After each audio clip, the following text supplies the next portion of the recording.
Department of Land and Natural Resources, Division of Aquatic Resources. I will be conducting tonight's in-person public hearing, joined by members of the DAR Kona and DAR Oahu staff. We also have some field care officers with us tonight. It is now 5:21 p.m. and this public hearing is called to order. This is an in-person public hearing on proposed rulemaking for the area currently designated as the Kaʻūpūlehu Marine Reserve in the Kūki and Kaʻūpūlehu Ahupua'a on the island of Hawaiʻi. The proposed rulemaking action includes a new chapter, Hawaiʻi Administrative Rules, Chapter 13-60.12, entitled Kaʻūpūlehu Fisheries Management Area, Hawaiʻi, referred to as the Kaʻūpūlehu FMA, and amendments to Hawaiʻi Administrative Rules, Chapters 13-60.4, West Hawaiʻi Regional Fishery Management Area, Hawaiʻi. The primary purpose for establishing the Kaʻūpūlehu Fisheries Management Area from the shoreline to the 20-fathom depth contour is to create, restore, perpetuate, maintain, share, and protect culturally and ecologically important resources, and ensure a socially and ecologically sustainable subsistence fishery at Kaʻūpūlehu and Kūki that aligns with traditional resource management practices. The primary purpose for the proposed amendments to the West Hawaiʻi Regional Fishery Management Area is to replace the rules for the Kaʻūpūlehu Marine Reserve and reestablish the Kaʻūpūlehu Fish Replenishment Area, ensuring that the entire area from the shoreline to the 100-fathom depth contour remains closed to aquarium collection. The proposed Kaʻūpūlehu FMA extends from Kikaua Point in the south to Kalaimano in the north, from the shoreline out to the 20-fathom or 120-foot depth contour, and includes two subzones, the Kaimalu Management Area and the Waiakane Cultural Site and Freshwater Spring. The entire area is also divided into two sets of Opihi Rest Area rotational zones A and B, each consisting of two separate areas, zones A1, A2, B1, and B2. As required by law, the proposed rules have been drafted in Ramsar format, copies of which can be found on the draft rules and public notices section of the DAR website. Further instructions on how to view the draft rules can be found in the official public notice published in the Honolulu Star Advertiser and the West Hawaiʻi Today. This public hearing is being simultaneously live streamed to the DAR YouTube channel for anyone wishing to observe the public hearing but not provide testimony. For your convenience, the address to the DAR YouTube channel is at the bottom of this slide, and the link to the live stream has also been pasted into the chat. The live stream will be recorded and preserved on YouTube as a matter of public record. Please be aware that by attending this public hearing today, you're consenting to being audio and video recorded. If you do not wish to be recorded but still wish to provide testimony, this slide and the public hearing notice provide instructions on how to submit written testimony for consideration by the department. The purpose of this hearing is to provide the public the opportunity to provide comments in the form of oral testimony on the proposed rules and amendments pursuant to Hawaiʻi Revised Statutes, Section 91-3, subsection A2. Approval to conduct this public hearing was obtained from the Board of Land and Natural Resources at their board meeting on February 27, 2026.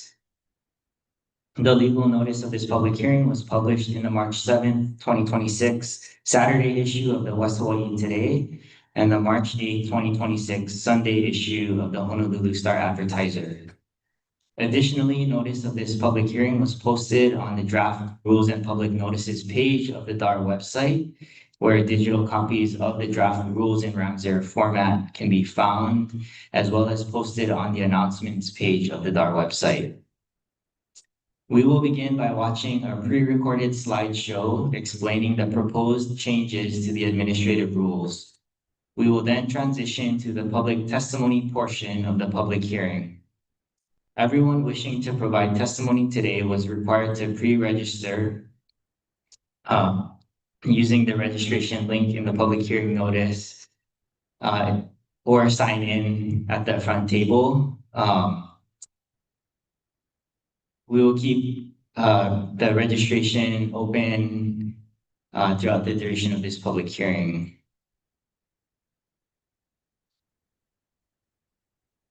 Each person providing testimony will be given 3 minutes. To be fair to all testifiers, I will kindly ask you to conclude your testimony if you go beyond 3 minutes. If we have additional time after everyone has had the chance to provide their testimony, I will then call on those wishing to provide additional testimony. All testimony should be directed to me, not to the audience. And for those testifiers who have signed up that provided testimony last night on the virtual public hearing, you'll be put towards the end of the list after everyone else who had not had a chance to testify can do so. So let's begin with a short slideshow describing the administrative rulemaking proposal.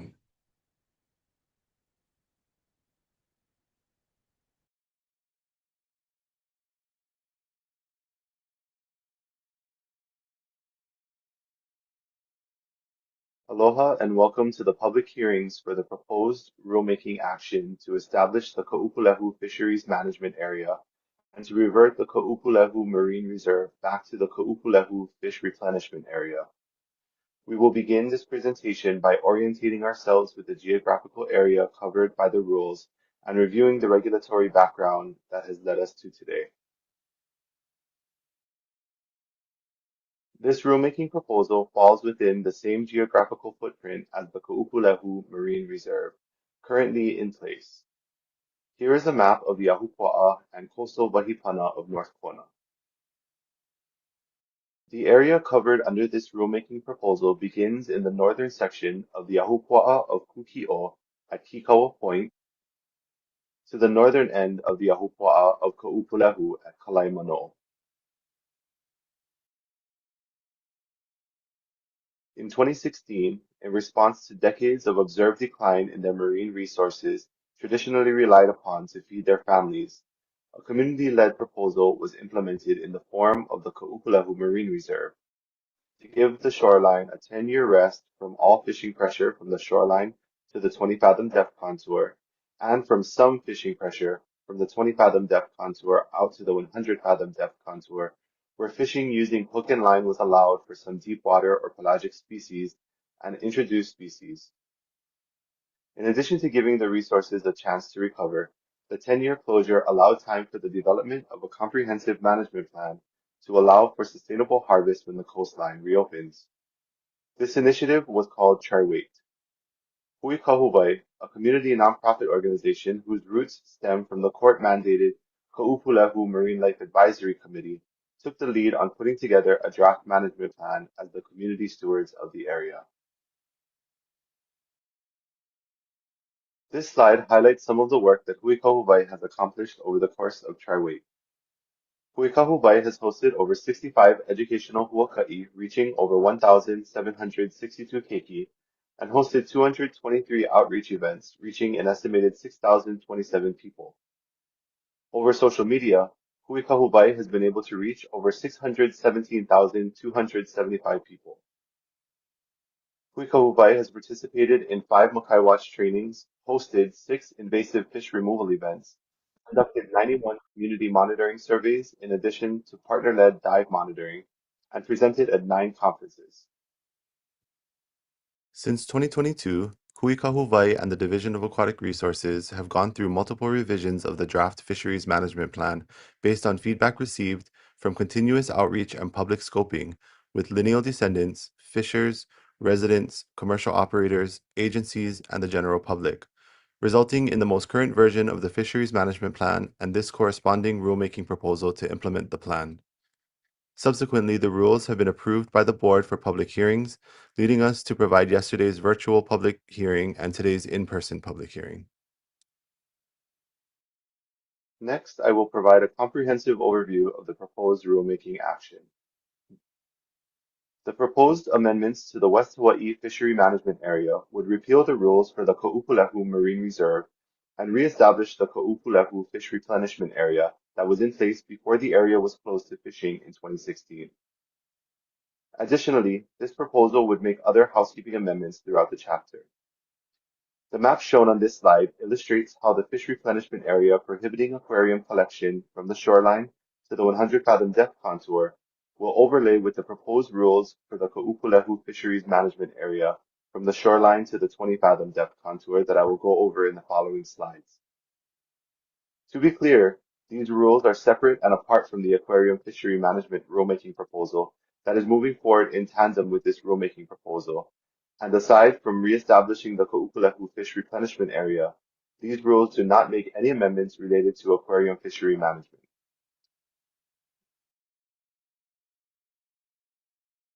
In addition to the proposed amendments to the West Hawaiʻi Regional Fishery Management Area, Hawaiʻi Administrative Rules Chapter 13-60.4, the proposed rulemaking action also includes establishing rules for the Kaʻūpūlehu Fisheries Management Area, or FMA, as a new chapter, Hawaiʻi Administrative Rules Chapter 13-60.12.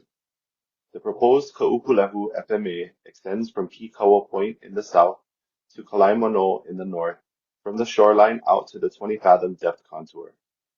The rules include boundaries for the FMA and for each subzone or area within the FMA, gear restrictions for the Kaimalu Management Area, entry restrictions for the Waiakane Cultural Site and Freshwater Spring, rotational closures and slot limits for the Opihi Rest Area rotational zones, rules establishing a fishing permit requirement for taking of marine life within the FMA, gear restrictions, a list of priority species selected for their cultural and their ecological importance, bag limits and size limits for various species, a management framework for enhanced Opihi management, a prohibition on anchoring, and an exemption allowing active transit through the FMA while in possession of restricted gear or species.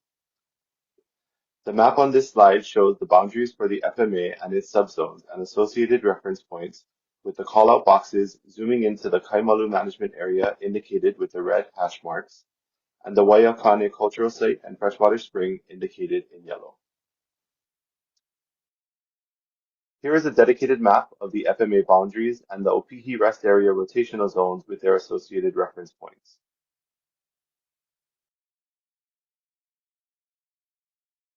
And here is a zoomed-in, dedicated map of the Kaimalu Management Area and Waiakane Cultural Site and Freshwater Spring with their associated reference points.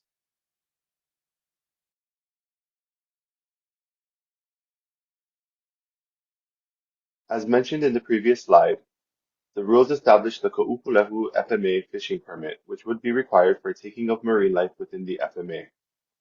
The permit would be valid for 1 year and would be free of charge. Applications would be available both online and in person at the Darkona office and would require some type of acknowledgement of understanding of the rules for enforcement purposes. The permit will require fishers to check in and check out for each fishing trip that includes a fishing trip catch report upon checkout. This place-based permit that applies to all fishers, including recreational or subsistence fishers, is the first of its kind in Hawaiʻi. The permit system will establish a hui of fishers that we can easily get connected with if there are any announcements for the area or updates to the rules. The permit application will ensure permittees acknowledge they have read and understand the rules, allowing for enhanced enforcement, and the reporting requirement will fill a much-needed non-commercial catch data gap that has limited effectiveness of previous management efforts. Entry into the Waiakane Cultural Site and Freshwater Spring will be prohibited due to its heightened cultural importance as a wahipana, or storied place, as well as its ecological importance as a freshwater spring supporting nearshore reef health in the immediate vicinity. Within the Kaimalu Management Area surrounding the Waiakane Cultural Site and Freshwater Spring, the only allowed gear will be hand poles with no reel, luhe'e, and hand gathering. Within the rest of the FMA, the only allowed fishing gear, in addition to the fishing gear allowed within the Kaimalu Management Area, will be spears, including spear guns, 3-prong, and Hawaiian slings, but only during the day, meaning spearfishing would be prohibited from 30 minutes after sunset to 30 minutes before sunrise. throw nets, pole and line up to 2 poles per person, 2 hooks per line at or near the shoreline, traps, provided that they are visually inspected every 2 hours, and opihi picking tools 12 inches or smaller in total length in any dimension. There are 10 priority species or species groups listed in the rules as follows: Ama or anai, Homilu, Mu, Humu, all species of uhu, Moi, Moano Kea, also known as Moano Ukali Ulua, Moano Ukali, or Moana Kali, Uku, Pakuʻikuʻi, and Ulua Aukea. For kumu, there is a minimum size of 12 inches, and for uhu, taking of terminal phase males, also known as blue uhu, is prohibited, and there is a maximum size of 20 inches for all other uhu. Additionally, there is an individual bag limit of 1 per person per day for each of the listed priority species that will be elaborated on in the next slide. Within the FMA, there will be an overall or aggregate finfish bag limit of up to 10 finfish per person per day, provided that up to 2 of the 10 finfish may be any combination of either an illegal sized finfish from a priority species listed in the previous slide, or a finfish over 12 inches in total length of any species, noting that these 2 finfish may not be of the same species. Exceptions to the 10 finfish overall bag limit include non-native species such as roi, ta'ape, to'au, and kanda, which do not have a bag limit, and ōpelu, akule, and ʻoama, which each have their own bag limit of up to 20 per person per day.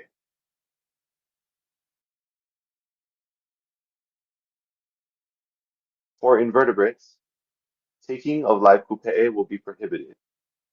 Pe'e will have a bag limit of up to 2 per person per day. Ula, or spiny lobster, and ula papapa, or slipper lobster, will have a combined bag limit of up to 2 per person per day. All sea urchin species, such as vana, pa'ukeuke, and ina, will have a combined bag limit of up to 15 per person per day. Taking of female a'ama crabs will be prohibited, and male a'ama crabs will have a bag limit of up to 15 per person per day. Finally, this slide illustrates the proposed enhanced opihi management measures to be implemented with this rulemaking proposal. First, there will be a combined bag limit of up to 15 opihi per person per day for all 3 opihi species, Makaiauli, Alinalina, and Ko'ele. Additionally, the coast will be divided into alternating A-B opihi rest area rotational zones as shown in the map. The rotational zones have been selected so that similar habitat types are represented equally in A zones and B zones, with zone A1 having a similar habitat type to zone B1, and zone A2 having a similar habitat type to zone B2. Beginning in 2026, the A and B zones will rotate from being open to closed and vice versa every 5 years. During the 5-year open period of a given area, Makaiauli and Alinalina will have a minimum size limit of 1.5 inches throughout the entire 5 years, whereas Ko'ele will have a slot limit with a minimum size of 2.5 inches and a maximum size of 3 inches for the first 4 years, and a minimum size limit of 3 inches with no maximum for the 5th year. Then, after the 5th year, the open zones will close and the closed zones will open for the following 5 years. The table on this slide provides an overview of the 10-year open-close cycle for each of the species. This concludes our overview of the proposed rules. Mahalo for listening, and we look forward to hearing your mana'o in the testimony portion of this public hearing.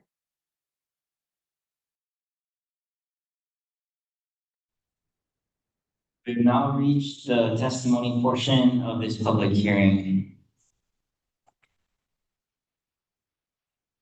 As a reminder, the address to the DAR YouTube channel is at the bottom of this slide, and a link to the live stream is posted on the chat. If you just want to listen into this hearing without providing testimony, you're welcome to stay and listen here in person, or you may leave and view the YouTube live stream from the comfort of your own home. I'm gonna call your name when it's your turn to testify. When providing testimony, please state your full name before giving your testimony. Make sure to speak clearly so we accurately record your testimony for the record. Please keep your testimony brief and on the subject to allow everyone the opportunity to testify. As I mentioned earlier, each person providing testimony will be given 3 minutes. There's going to be a countdown timer on the screen. As we have a limited time at this venue, I'll kindly ask you to conclude your testimony if you go beyond 3 minutes. If we have additional time, after everyone has had a chance to provide testimony, I will then call on those wishing to provide additional testimony. Please remember to respect the opinions of all testifiers and that this hearing is not an opportunity for accusations or rebuttals. There may be differing opinions. We will do our best to make sure that everyone has an opportunity to voice their opinion for the department to consider. All testimony should be directed to the hearing officer, not to the audience. Also, please refrain from clapping, booing, or otherwise interrupting or delaying the transition between testifiers in order to ensure that we have enough time to get to everyone wishing to testify. And I'm gonna be calling testifiers up in groups of 5, and we have a table up front where you can come and wait your turn to testify.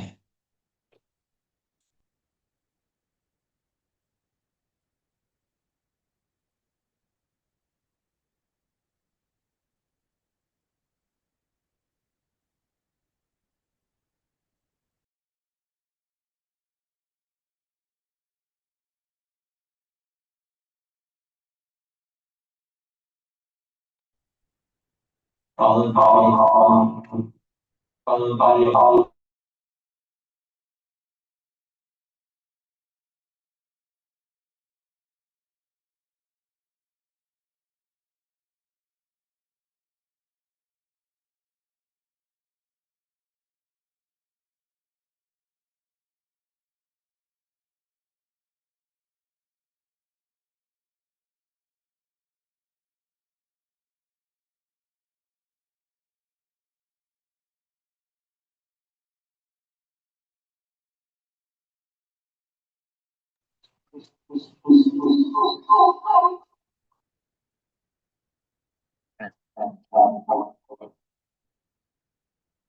no.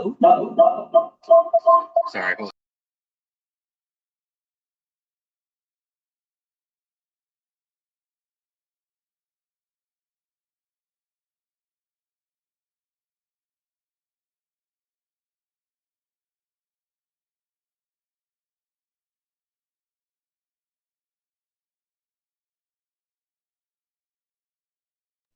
No. No, Hanaki Flanis Sumer. Kamaina, Kukuyo Ifain Uplands of Kaʻūpūlehu. I am in support of designating the Kaʻūpūlehu Fisheries Management Area and am here to offer a bit of background and gratitude. The Oli Given called our attention to where Kaʻūpūlehu Bay is situated. It is the people of Ohana for some and of interest to us all. Kaʻūpūlehu appears to be the source of Hualalai's rise in the calm. It is where the ancestors of some captured the Fair American in 1790, or Nohoana. It is where Kaʻūpūlehu as a resort destination started in 1965 when Puna Village opened. From Kaʻūpūlehu, we cannot see the dear landmarks, the heights, but we know them like we feel Kapāmainei Okeapua and the Aloha Mainei Kākou. So those voices which we asked not to be restricted have come to DAR by Zoom in person and in writing too. This is my kahea mahalo for all of those voices, agencies, orgs, family, friends, fans, and skeptics too. On the best days, valid skepticism challenges our thinking, like how we may translate thinking into actionable planning and enforceable rules. And skepticism is not unfamiliar. In 1994, an intervention on request to the State Land Use Commission to reclassify 1,000 acres from the conservation to urban designations led to the Kaʻūpūlehu decision, which has affected land use planning across the Hawaiʻi. In 1995, an intervention on an Army Corps of Engineers permit called for lemur beds, kuke nests, and a certain moiho offshore the Four Seasons Resort to be considered according to Federal Historic Preservation Act criteria, a precedent in considering natural resources as historic resources. The intervention also resulted in the formation of the Kaʻūpūlehu Marine Life Advisory Committee, the Makua of Hawaiʻi. In 1999, the establishment of an AQ-free fish replenishment area for the waters of Kaʻūpūlehu and Kūki became the base layer of our fisheries management work. To be clear, we are not a CBSMA, although we were grafted in with them since 2013 and appreciate their aloha and encouragement since 2016 and always. We understand the irony and the optics of our nest of Hawaiʻi, nestled within some of the most expensive real estate in the world. Like the kupe of that early intervention, perhaps not obvious, but an essential part of the work. Since the opening of the Kaʻūpūlehu Highway, some have ached at the changes around Kaʻūpūlehu, even as we recognize the opportunities for satisfying employment, dear friendships, and the call to civic engagement. A kahea that we heed and we make in turn. So mahalo nui kākou for heeding the call tonight, and aloha nui to all.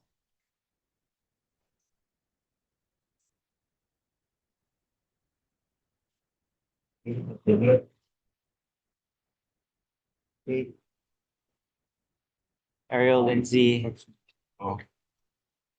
Yes, Ariel, Lindsay, go ahead.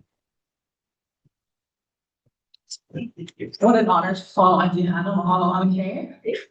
On my kako o Ariel Lindsay ko uinoa. He kumkula au ko papa elima ma ke kula o kano kaina. Aloha, my name is Ariel Lindsay. I am a 5th grade teacher at Kanoa Kaina New Century Public Charter School right now. I'm here before you tonight in strong support of the management and road plans for Kaʻūpūlehu Marine Reserve. For the last 5 years, I have taken students from grades 3rd to 12 to Kaʻūpūlehu to immerse them in AINA-based, project-based education. As a kumu, I carry a deep sense of accountability. I am accountable to the haumana I teach, to the families who trust me with their keiki, and to the communities and environments I'm placed in. My kuleana is not only to teach lessons in a classroom, but to lead by example, to show my students what it means to care for our people, our places, and the natural resources that sustain us. My support for this management plan is an extension of that kuleana.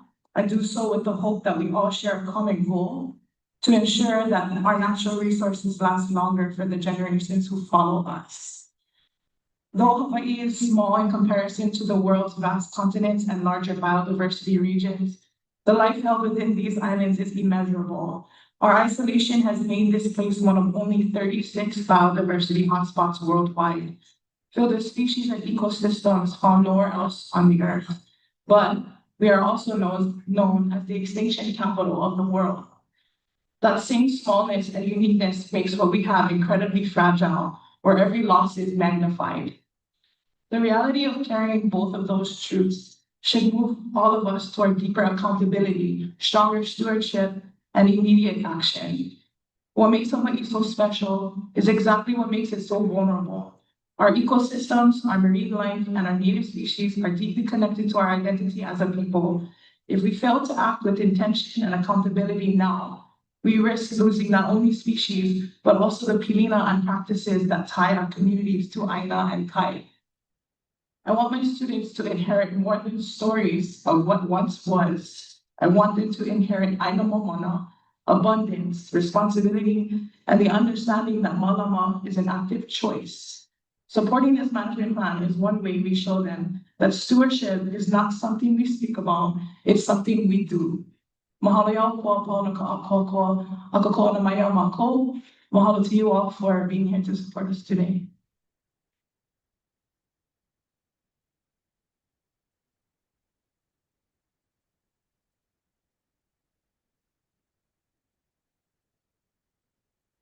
Okay.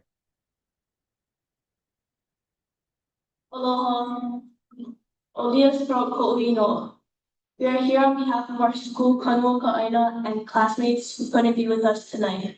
I support the passing of the management and rule plans for Kaʻūpūlehu Marine Reserve. I support this plan because it is one of the most important actions we can take to care for our land is counted on us, and if we don't pass these rules, the abundance of our oceans will continue to decline. This plan also gives our community or Lahui an opportunity to practice self-control and malama when it comes to cultural gathering practices. By following these rules, we help ensure that our traditions remain strong and that everyone benefits from a healthy and thriving environment. I support this plan because of the future it projects. It's not just for me, but for everyone who will come after us. All of the ike that has been passed down to us will be lost if we don't act now to protect our land and oceans. How can I continue in the footsteps of my kumu and teach others about our wonderful home if there are no living examples of native plants, native fish, manu, and more? Even as a 5th grader, I'm already thinking about my future and the kind of scientist I want to become. You might think it's crazy for a 5th grader to be thinking about their career, but think again. I want to teach others everything I have come to love about Hawaii's land and oceans, while also creating better systems that combine modern science and ancestral knowledge.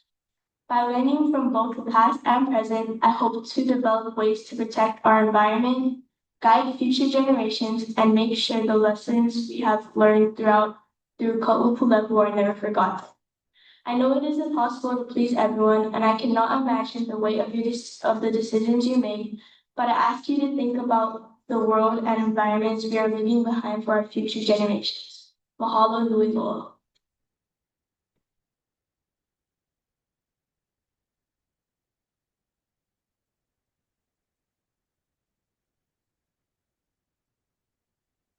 Aloha. O kailua ko'oinoa. I support the passing of the management and rule plans for Kaʻūpūlehu. One of the things I love most about Kaʻūpūlehu is how special it is to both my class and me. When I first went there in 3rd grade, my classmates were where we learned about gathering wakaʻi, shoreline animals, and the mo'olelo of the events that took place there in Wakaʻi. Now as 5th graders, we had the opportunity to camp there for 2 nights, where we got to live the way our ancestors once did. We collected outside of the reserve boundaries and simulated what a day of fishing might have looked like. Gathering only enough to feed ourselves for dinner and nothing more. That experience taught us firsthand what it means to practice self-control, intention, and how to be pono Hawai'i. My classmates and I also conducted diversity surveys for sea and shoreline animals, comparing the changes in population size from 2016 to 2026. Being able to witness these changes through our own observations made the importance of these work feel more real and meaningful. Kaimano is another beautiful place where I hold wonderful memories of fishing with my dad. Experiences like these both in Kaʻūpūlehu and Kaimano have shaped my pilinga to place and deepen my understanding of why these spaces must be cared for. Ramone has taught us how important it is to be mindful of how we behave and interact with our environments, and how to be pono people. If we take care of a place, it will take care of us. Mahalo nui loa.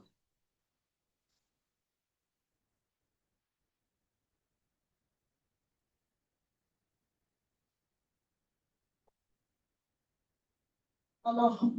Onala care ko'ima. I support the passing of the management and rule plans for the Kaʻūpūlehu Marine Reserve. I support this because it is important that we all do our part to protect Aina and the native species that dwell within it. Kaʻūpūlehu is very special to me and to many other students from our school who sadly could not be here tonight. I am deeply grateful for everyone who works to make the Tri-Rate program possible because it has allowed us to learn about stewardship and carry on the mission to protect our island. I also want to honor those who created the Tri-Rate program. It took courage, dedication, and sacrifice to stand up and say enough is enough, especially as they watched the resources dwindle year after year. They made difficult choices to protect Kaʻūpūlehu for future generations, and their efforts remind us of the responsibilities we all share to aloha aina. If Kaʻūpūlehu were to open with no regulations, greed would take over, and the mentality of if I don't take, someone else will could destroy this place. It breaks my heart to imagine the abundant shoreline we have come to love become barren. My hope is that everyone can follow these rules set by this community and have the integrity to do the right thing, even when no one is watching. If we can practice that as fifth graders, so can everyone else. I also hope that more keiki will get the chance to experience Kaʻi to Kaʻūpūlehu like I have for the past 3 years. Every time I arrive at this special place, my na'au feels at peace. If you have never felt that connection, I encourage you to go learn and experience it yourself. Thank you for helping to preserve Ike Kupuna, creating future experiences for more keiki, and for listening to how special this place is to all of us. Mahalo nui loa.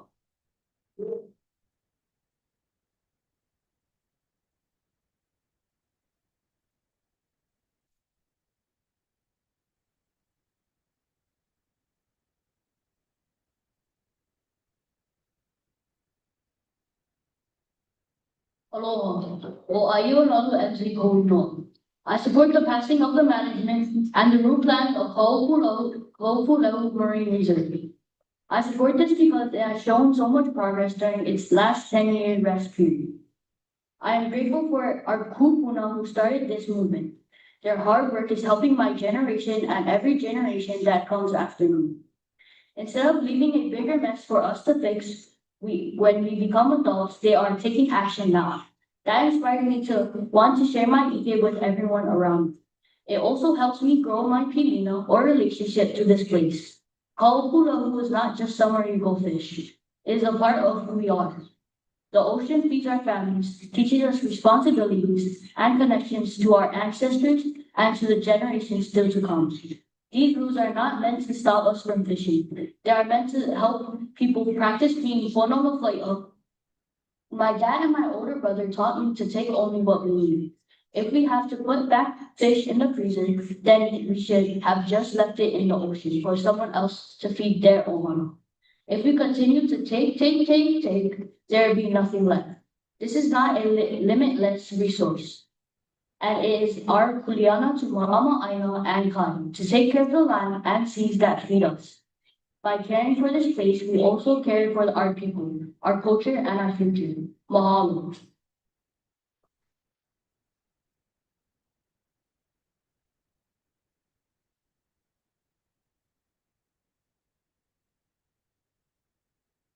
Aloha.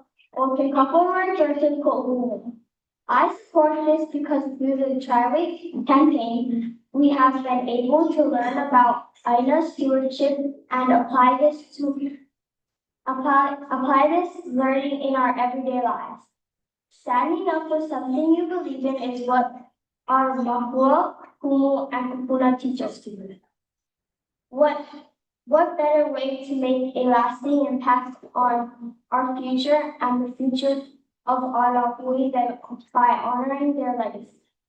The native species we fight for were here long before us, and if we want them to be here long after we are gone, we must kupa, stand firm in our mission to continue the legacy of our others. Ua mau ke aukaina I ka. The life of the land is perpetuated in righteousness.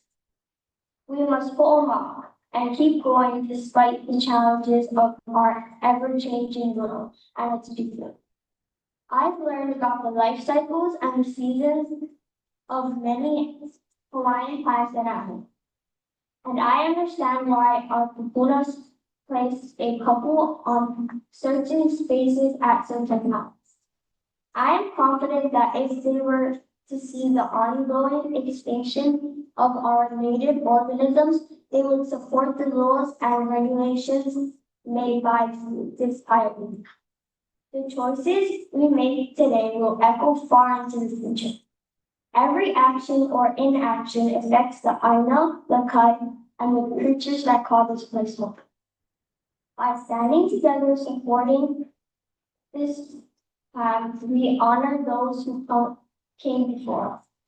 Protect what sustains us now, and leave a world worth inheriting for those who come after us. This is our chance to be part of something bigger than ourselves, and I hope we all rise to the responsibilities with courage and aloha. Mahalo nui loa. After Mapo's Renzo, we have Jenny Kalmbach, Shirley Kekialani, Charles Young, Umi Haber Zub, and Chris Funada. Aloha. Omokoa Spitzer Koino, and I support the passing of the management and the rural plans for Kaʻūpūlehu Marine Reserve. I have had the honor and privilege to visit Kalaimano and Kaʻūpūlehu 3 times, and each visit has meant a lot to me. When I'm there, I do not just see the land and the ocean, I feel connected to the history, culture, and the living things all around. These places are really important to my classmates and I. When we are there, we are able to apply our ike, or knowledge, that we are taught from our kumu, ohana, and ancestors. They teach us how to take care of our aina and our ocean. I want to recognize the organizations and community members, especially governments, who have worked so hard to restore and protect Kalaimanoa and Kaʻūpūlehu. It is through Gamalei that we gain ike as we share her mana'o, mo'olelo, and life. Their efforts show how important this place is. Without strong protections, all of their hard work could be lost. I understand their plans to open this area to the public. I think it is good for people to learn from places like this, but I'm also worried. If there aren't strong rules to protect these places, people might take too many fish, collect too much ōpihi, and harm the native species. If that happens, the balance of the ecosystem could be damaged, and there might not be enough left in the future. Thinking about that makes me feel sad for our aina and our people. I worry that one day I can come back and see fewer fish, emptier shores, and less life. If you choose to pass these rules, you will be protecting this special place for our whole community. If you do not do something to protect it, our future generations won't get to experience what we have been privileged with. No one wants to visit a place where everything is gone. Please think about the future, the children, and all the lives that depend on your decision. We're making sure that other families and children will still be able to come here, learn, and feel connected to this special place. These places can't speak for themselves, but we can speak for them. In closing, we'd like to share only on our behalf to mahalo you all for your dedication to our team.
Aloha, my name is Jenny Kalmbach, and I strongly support the Kaʻūpūlehu Fisheries Management Plan and the associated fishing rules.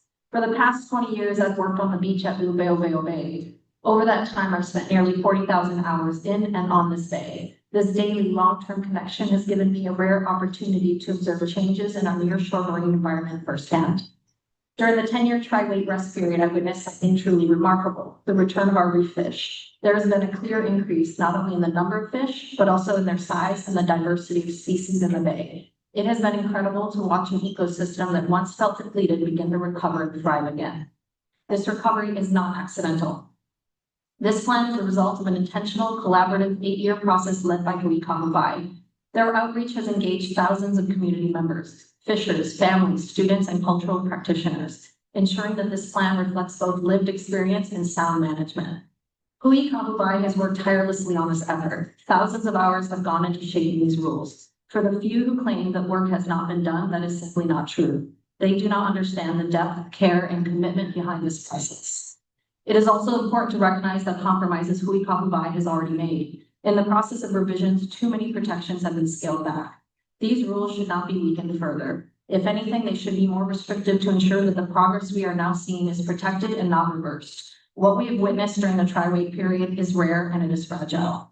It makes me sad to think of all of these gains could disappear in a matter of months if the rules are weakened. I would rather see the area remain closed than reopened under less protective rules that could allow all of this hard work and sacrifice to be undone.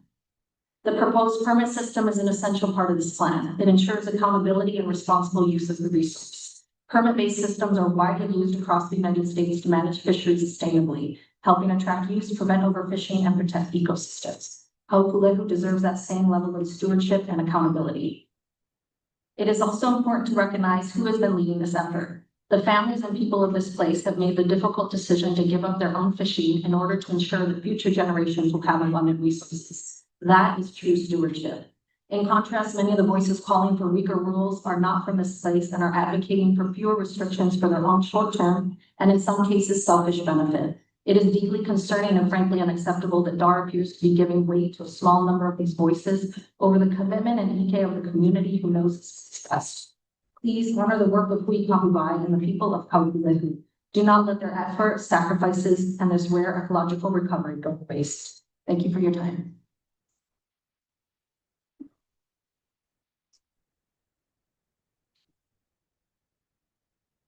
Shirley Kiakilani.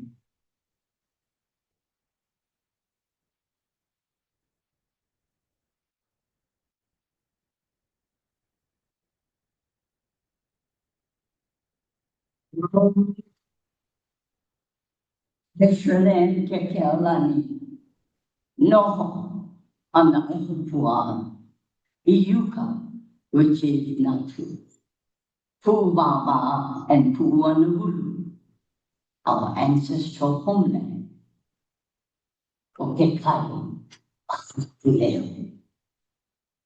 Due to Lilo, Supreme Ruling Chief of Hawaiʻi, his son Umiʻaliloa, his grandson Keawenui Aumi, his great-grandson Longui Kamakahiki, Meimoku Kamanawa Manuhoa, by ancestry.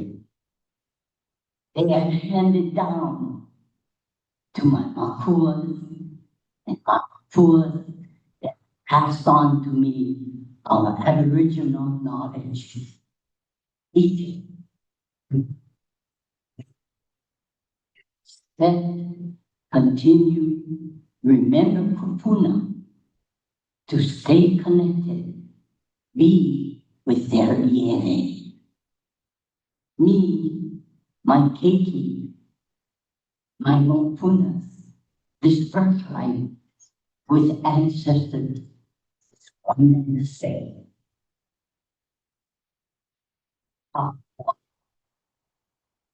Reasons or intentions, it's always to create, to make an environment which reground all parts of our ohana.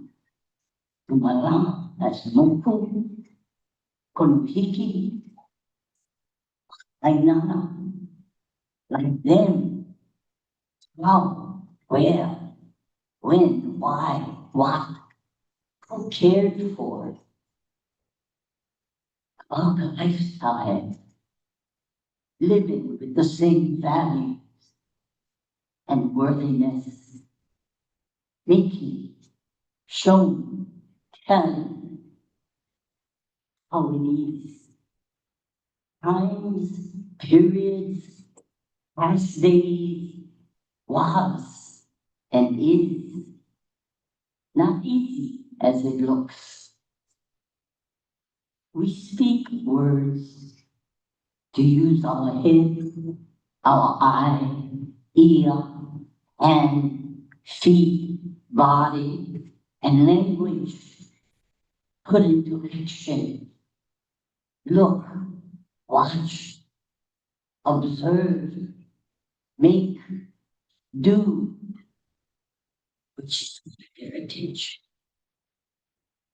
Ways that have always been to share and take only what we need from below.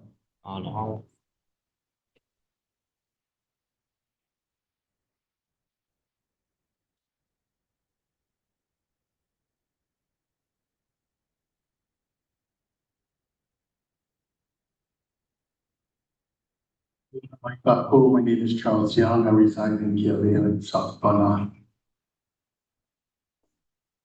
Easy, yeah, because all you gotta say is yes. I support the Kaʻūpūlehu Fisheries Management Area. The rules that go along with it. I'm really here to support first the communities. The individuals in the community that have persisted so long to get to this point. And I want to also acknowledge DAR and DLNR for facilitating the process that got us here today. This is the correct way to do things. Let's start at the community, particularly when we're talking about resource management. You need to start with a community, people who are closest to them, the resources, who know about them, practice them. You start with that. And although almost 10 years ago, today I had some concerns about a 10-year closure myself too, but look at where we are. I was wrong then. I was right to have concerns, but I was wrong about my concerns. So I really appreciate where we are today. During my life, I was a free diver for many, many years. And I think I just always knew, don't take more than you were going to eat. And it came to a point where my mom and she loved fried fish. But so before we would go diving, my son and I did the diving. My two daughters did the fishing me. So there was a hierarchy of things there, but we all got to eat. We would count the number of people that were going to be present when we cooked the fish, and then allotted how much fish we would catch. Just the people were there. If we had one or two extra, fine, but never more. That was just ingrained in myself, and it was ingrained in my children. And I think that what concerns me the most is that I don't want to be teaching my children something that they themselves cannot practice. And this is what has been so discouraging, I think, over the years, that we've seen this decline in our resources, and that directly equates to decline in my homeowners' access to marine resources. So I think this is the right way. I encourage DAR and other communities to participate in such a manner and just keep up the good fight.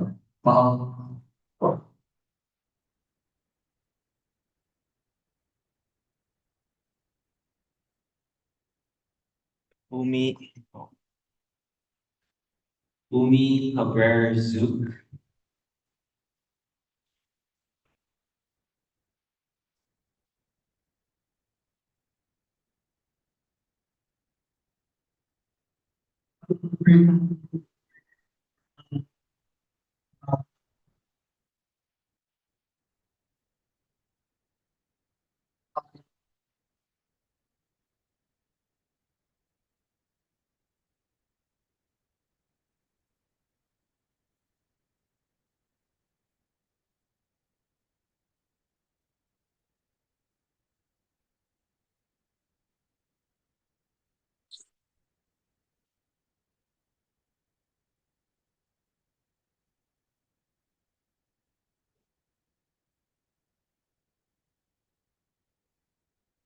Is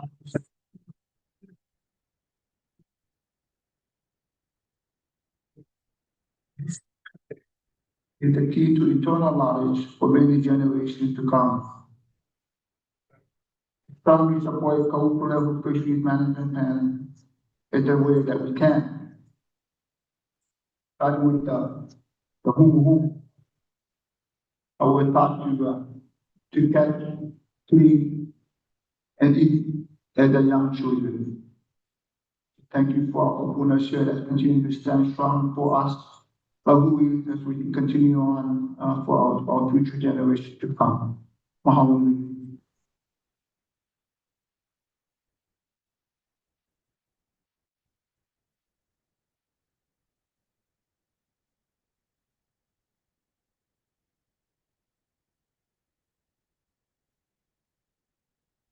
I am the chair of the West Hawaiʻi Fishery Council, and I'll be speaking on the council's behalf.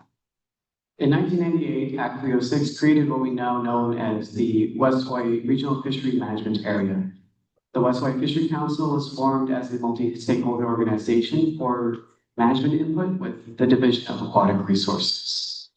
In 2014, the West Hawaiʻi Fishery Council, the Kaʻūpūlehu Marine Life Advisory Committee, KMLC, now Hawaiʻi, and DAR worked together to develop rules to redesignate the Kaʻūpūlehu Fish Replenishment Area, an FRA, to be a marine reserve. In 2016, this was realized, and the take of nearshore marine life has been prohibited for 10 years. This is a coming home moment for the council, and we are happy that a management plan came to fruition with the input of the community, the state, and the council has voted in support of the management plan. In addition to the plan, we have a couple of proposals to add. Proposal number 1, all hooks larger than 1.0, it's about thumb size, be barbless in order to protect marine magnaplans. Hooks are still an issue. We felt as a council that barbless hooks, especially the large ones, would be nice to have barbless. Proposal number 2, a ban on spear guns within the management area. Divers would still be able to use a 3-prong pole spear or Hawaiian sling, but no spear guns. This is just a suggestion from the council.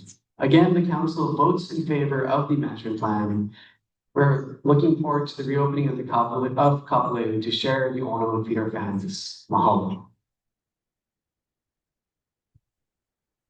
After this, we have Ohi Garcia, Illinois class, Natalie Kurashima, Nicole Tachibana, and Steve Kaiser.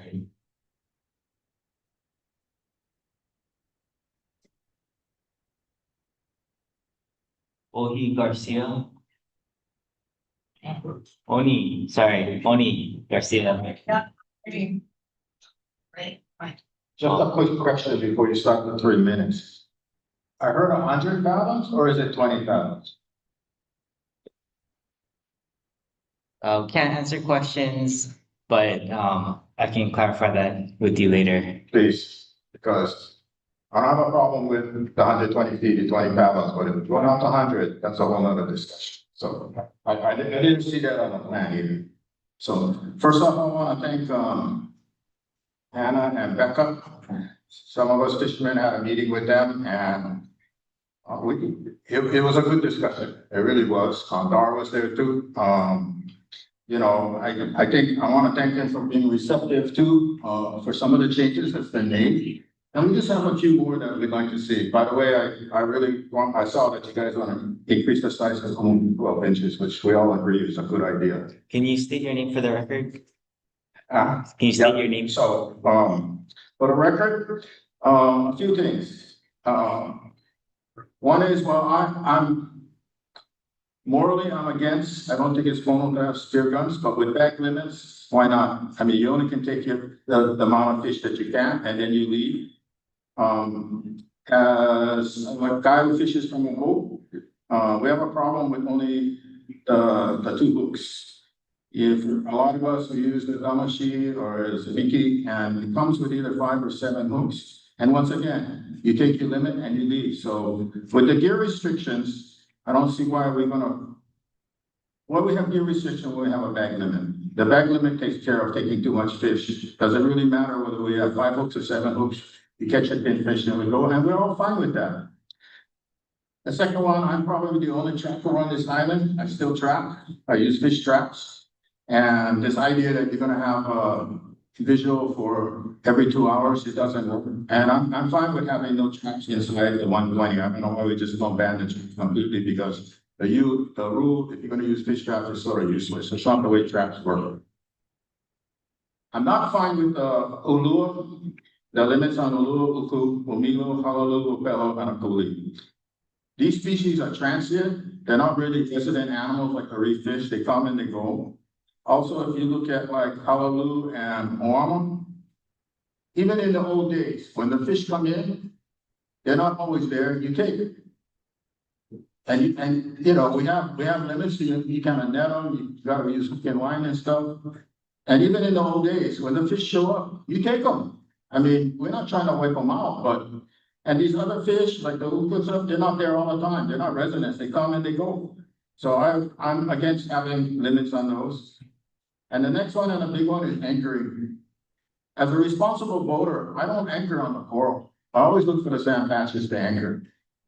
There's only limited moorings out there. And the second thing is most of those moorings are used by dive operators. To be pono, I don't want to go and tie up to their mooring, jump in the water with a spear and take their fish that they use their customers to see. I don't think that's right. I'm not trying to rain on that parade. But then again, if we cannot anchor, we really cannot fish. So it's another restriction on us. So let us be responsible for our own selves. And you know what? If one bad guy go and he anchor drag and he busts a coral, then he get fined. That's the way everybody else is. And I have to say that, you know, even the dive groups, I've seen busted coral from dive groups too. So let's not throw the fishermen under the bus. We shouldn't be judged by the worst of us. We should be judged by the best of us. And the scrubs who are acting stupid, I don't have anything to do with them except report them. So, and the other thing I just want to say is the permit process works great for shoreline fishers. It's still a complicated issue that I think needs a lot of discussion for the permit for the boaters. It's not clear how we're going to manage that and how we're going to make sure that we don't put undue process on the fishers who go by boat and have a penalty for them when they're not just trying to do the right thing. It's not an easier thing than people think it is. And in future talks, I just want to say, us fishers are responsible. We want the future for fishing for us. This is our livelihood. This is our living. You know, I know some of you guys don't like commercial guys, but if your grandmother or your auntie or your mapuno or whatever like that, if they don't have somebody fishing in their family, or they don't know somebody, they gotta go to the store and buy. That's the way it is. It's always been that way. So please, let us fish. Let us take the fish. Let's not abuse it. And we agree with this. We agree with so much on this plan.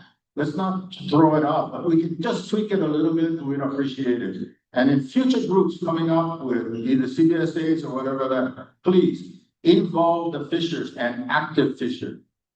I've gone to how many meetings and guys stand up there, they're all retired, they're all old. I'm old too, but I still fish and work with us.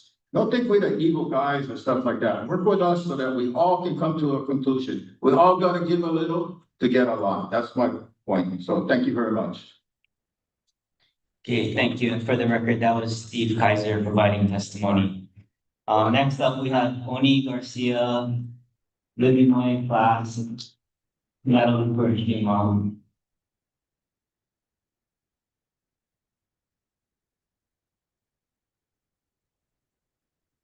Aloha mai kākou. My name is Oni Garcia, and I am from Kekahawaii o Nakona, specifically from Pu'uānuhulu. I come from a long line of Lawai'as and cowboys that have lived off the land and used its resources. As my grandma said, enough fish, let the reef rest. She said this so that my generation and more can have fish to fill their ono.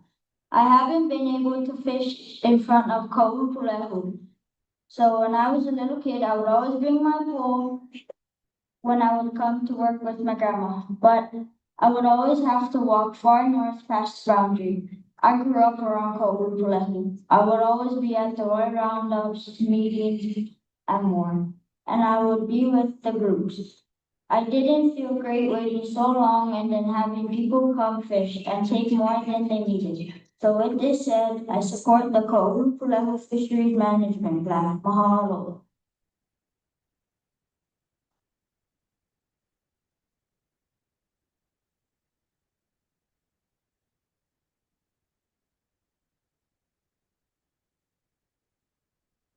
Aloha mai kākou. O wau o lili noi kia lani class, no puana hulu mai au. O Kaʻūpūlehu a me puana hulu ko'u apupoa. O Malia Leitner ko'u makuahine, o Leina ala kia lani Leitner ko'u kupuna wahine. First, I would like to thank you for allowing me to testify today. I would like to start off by saying that I support sustainable harvest, ike kupuna, pono fishing practices, and the Kaʻūpūlehu Fisheries Management Plan, because it shows what happens when a community comes together to work as a lopui to make a change. Everyone here knows why they're here tonight, but it isn't really about all of us that are standing here today. It's about the future generations, not just about myself, but my children and their children to come. I'm going to be 17 years old this month and still have not had the opportunity to fish freely and enjoy my kaʻūpūlehu and witness all the things my grandma talks about in her mo'o levels for myself. My grandma sacrificed being able to teach me and my brother on this shoreline, and we respect that. There is an urgent need for this mindset, the mindset to respect our kupuna, to respect and malama aina, and to only take what you need and leave the rest for others. If we don't take care of our resources, our aina now, we're going to lose them, and that's not something that money can replace. But if we're willing to be patient, like my grandma and everyone else who supported Tri-Wait has been for 10 years, and responsible in our choices and judgment, we can protect and preserve our precious resources for future generations. So I ask you to join me in supporting sustainable harvest, ike kupuna, and pono fishing practices, because it's not just about today, it's about what we are leaving behind. Mahalo.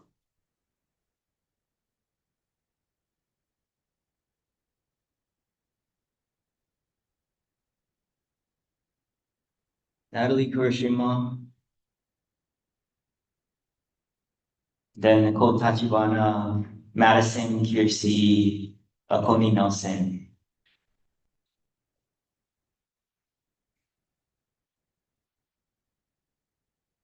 My name is Natalie Kurishima, and I serve as the Director of Natural Resources for Kamehameha Schools. Kamehameha Schools supports the proposed administrative rules for the Kaʻūpūlehu Fisheries Management Area and associated amendment to the Hawaiʻi administrative rules. I lead the team responsible for stewarding the natural resources on more than 370,000 acres of Kamehameha Schools lands, or nearly 10% of Hawaiʻi. Across this portfolio, we steward aina in ways that support resource health and community well-being, which we know are inherently interconnected.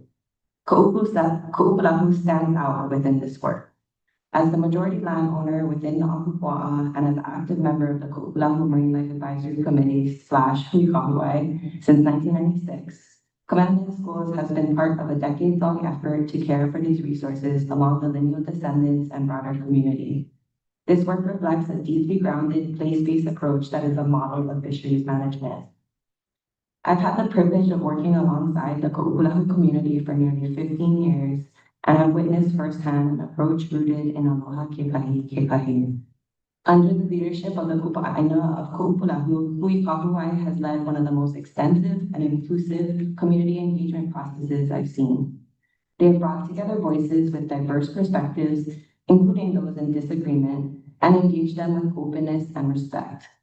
What could have been a source of division has instead strengthened the outcome. The Fisheries Management Plan before you reflects the collective monopoly of thousands and represents a thoughtful, community-driven effort to ensure the abundance of Kaʻūpūlehu's ocean resources for generations to come. The final management plan reflects this inclusive process and numerous compromises. Kamehameha Schools humbly supports the proposed Kaʻūpūlehu Fisheries Management Plan and associated rule amendments. This effort builds on decades of community leadership and affirms Kaʻūpūlehu as a leading example of effective community-based stewardship in Hawaiʻi. Mahalo for your consideration.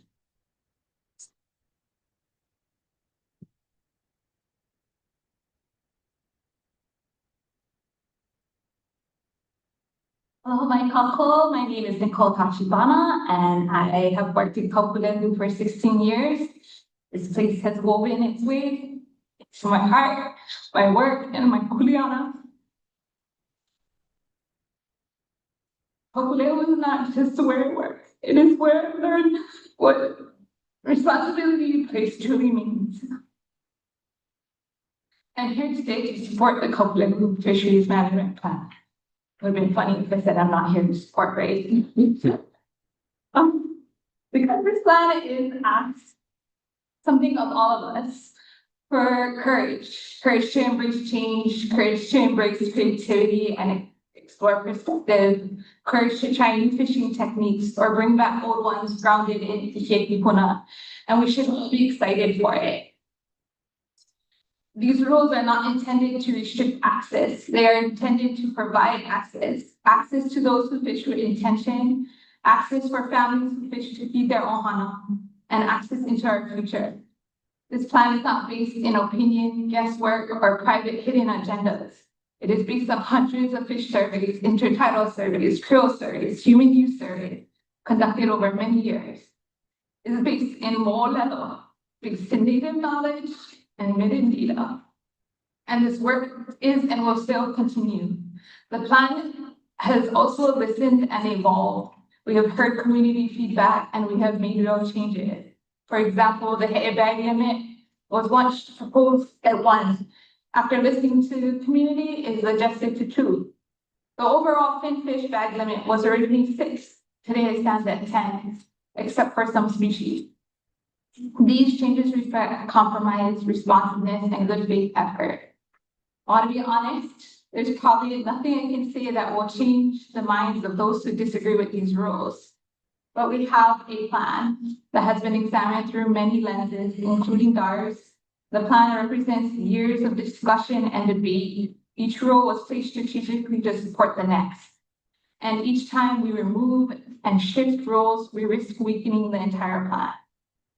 Will we make mistakes? Probably. Are we asking for perfection? No, we are asking for courage to try, courage to remain flexible through adaptive management, courage to be conservative, courage to wait, watch, and listen. As in the past 10 years, the resources will show us what works and if we let it. I encourage the Board of Land and Natural Resources to let this plan live and respond to the place it was designed to serve. Mahalo for the opportunity to testify and for your consideration for the future of Kaʻūpūlehu.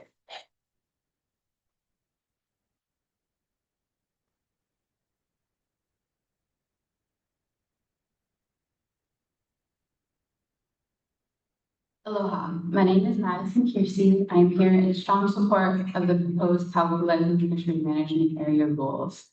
I support Hui Kahuwai through my stewardship work at Kaʻūpūlehu, helping to malama the nearshore ecosystem and uphold our community's shared kuleana to place. My role includes partnering with the Hui to conduct community-based fish and ōpihi surveys, as well as participating in the Hui Kahuwai Marine Life Advisory Committee to help ensure that local knowledge, cultural practices, and scientific insight guide our collective decision-making. While conducting these surveys, I've had the pleasure to witness massive schools of kala now move through the reef, accompanied by robust male and female uhu in the shallows and milu hunting alongside Muina Pali, exhibiting natural predatory behaviors that signal a healthy, functioning system. Along the shoreline, our new ōpihi recruits are appearing, promising indicators for future generations. During Kilo, hundreds of juvenile silverfish, including ōpolehole, mullet, gather in the nearshore waters. These are just a few examples of the abundance we now see. The proposed plan is to continue this productivity. This is what happens when you give rest to a place, especially when you give rest to a place as productive and healthy as the waters of Kaʻūpūlehu. This moment is a tremendous achievement for the community members who have spent more than a decade preparing for what comes after the initial 10-year rest period. Their dedication deserves recognition not only from Kaʻūpūlehu, but the entire island and the state. The kupuna, the fishers, the community leaders who initiated Tri-Wave laid the foundation for this success, and their leadership should be honored. But listen to the kupuna, the fishers, the community leaders who have spent countless hours and days gathering scientific data, fishers' knowledge to design a plan that is best fit for Kaʻūpūlehu. I urge you to support those proposed rules, uphold the hard work of this community, and ensure that the abundance we see today continues for generations to come. Mahalo nui for the opportunity to provide testimony and for your commitment to sustaining the health and future of Kaʻūpūlehu. Thank you. I'm here on phone. You have Ahaka Eel, Grievance Craft, Kaini, Kumihole, Taha'a, Kahele, Kevin Tadlock. Hello, my kapu, Shane Tony Nelson, Executive Director at CEO for Hawaiʻi Kaʻūpūlehu. Very happy to be here to support this management plan, the fisheries management plan for Kaʻūpūlehu. Been walking through with aunties, Auntie Hannah, Auntie Leonala, Auntie Shirley. Very inspirational. I love you ladies. But more important, what I love about this process is that it's community-based. And I'm here to support this because with that came traditional ecological knowledge. And I'm here to advocate that we maintain and restore in this plan as much as possible, Dar, to keep traditional ecological knowledge within the plan. This is from the people, by the people who've been there for thousands of years. So don't take them all. People been there, because it's there for a reason.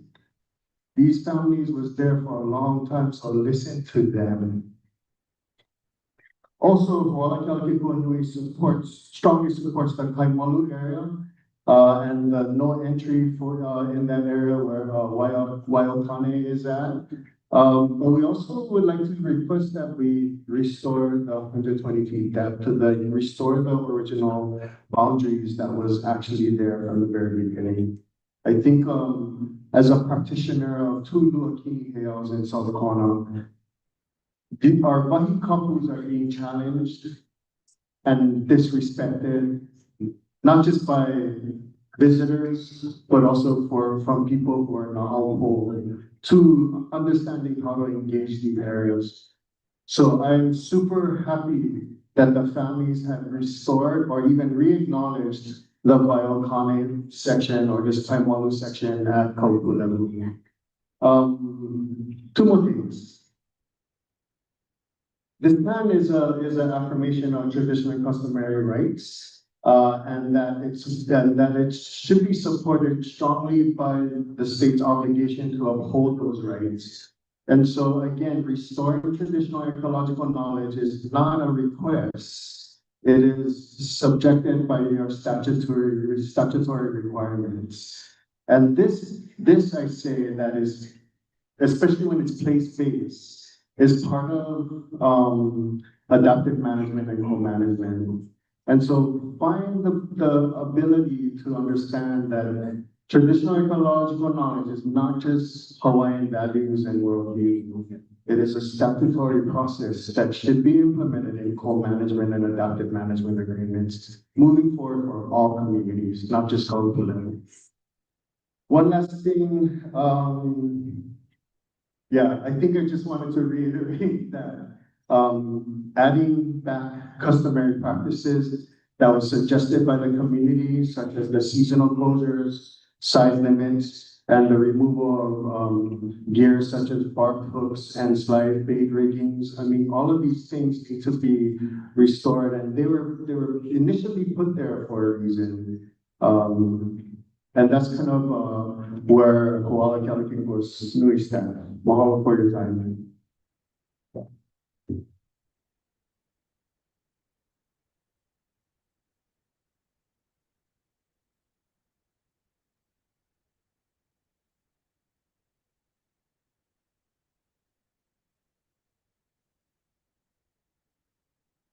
Yeah, ano kapo.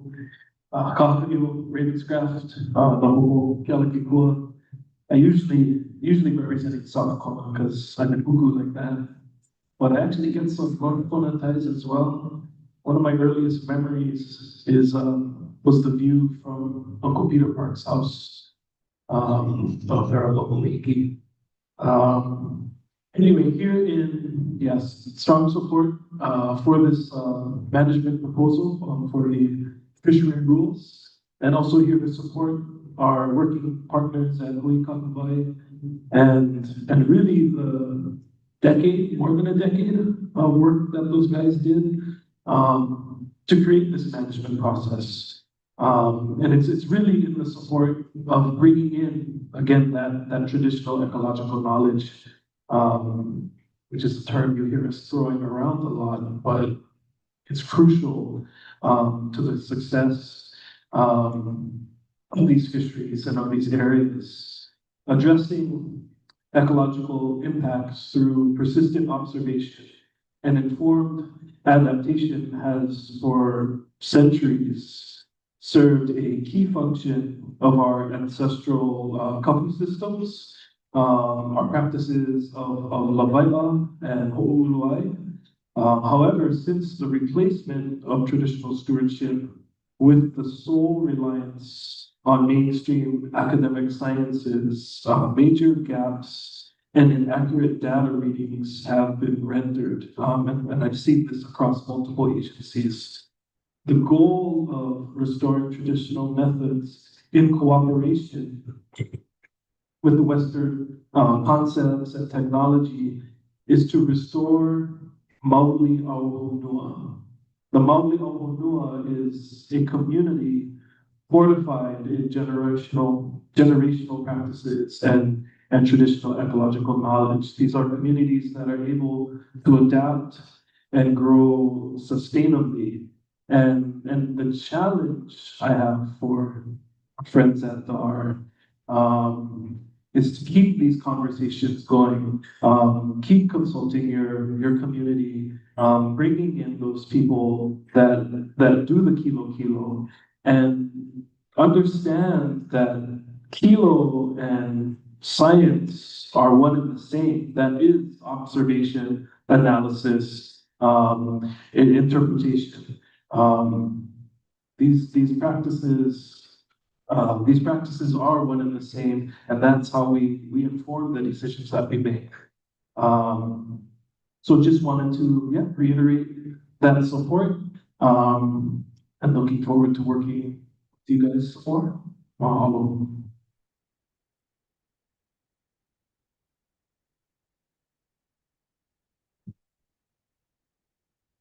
Ka'imi Punihole, Taha'a Kahele, Kevin Tadlock, Nelson Lyons III, and Musa and Wade Crawford.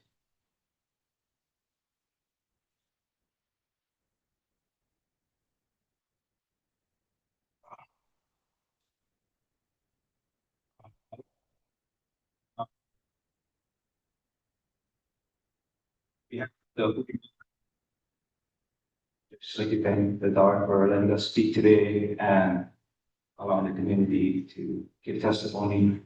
And we strongly support the rules for the FMA, but there's just some stuff that I feel we could do better on this rules as far as the seasonal things. I know a couple other people spoke about it.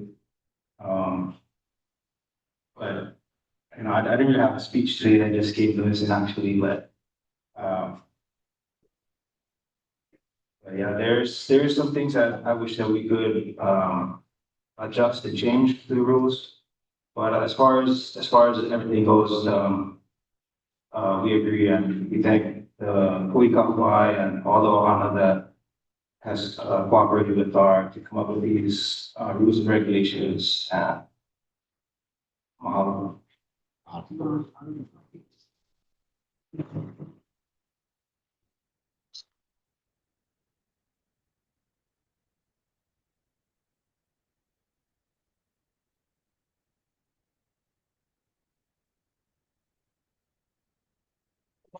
the Division of Aquatic Resources.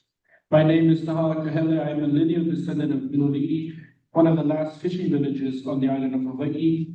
I come before you all today to testify in strong support of the proposed Kaʻūpūlehu Fisheries Management Area. 10 years ago, I testified for Tri-Way, and now today I testify to success, and with success comes stewardship.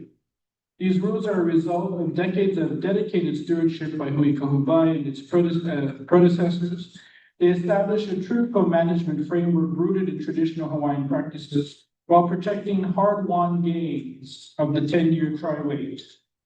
With co-produced data from underwater surveys clearly demonstrating the reserve's success, these measures fulfill the stated purpose to protect, restore, and perpetuate and share culturally and ecologically vital resources, ensuring a socially and ecologically sustainable subsistence fishery aligned with tradition and formalizing co-management with Hui Kahuai.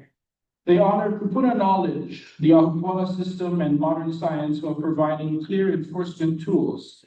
The moana nui a Kea is our kupuna. We are tasked with the kuleana of Malawa'aina. Please allow Kaʻūpūlehu to be stewarded by her own people. It is their right as Kanaka, as Kolohiki. Their pilina with the Aina and Kai in Kaʻūpūlehu and Kūkio is something that the Department of Western Science can replicate. I respectfully urge DAR and the board to adopt the proposed rules as presented. They will safeguard Kaʻūpūlehu for future generations and serve as a model for community-led conservation across Hawai'i. Mahalo for allowing me to present my testimony.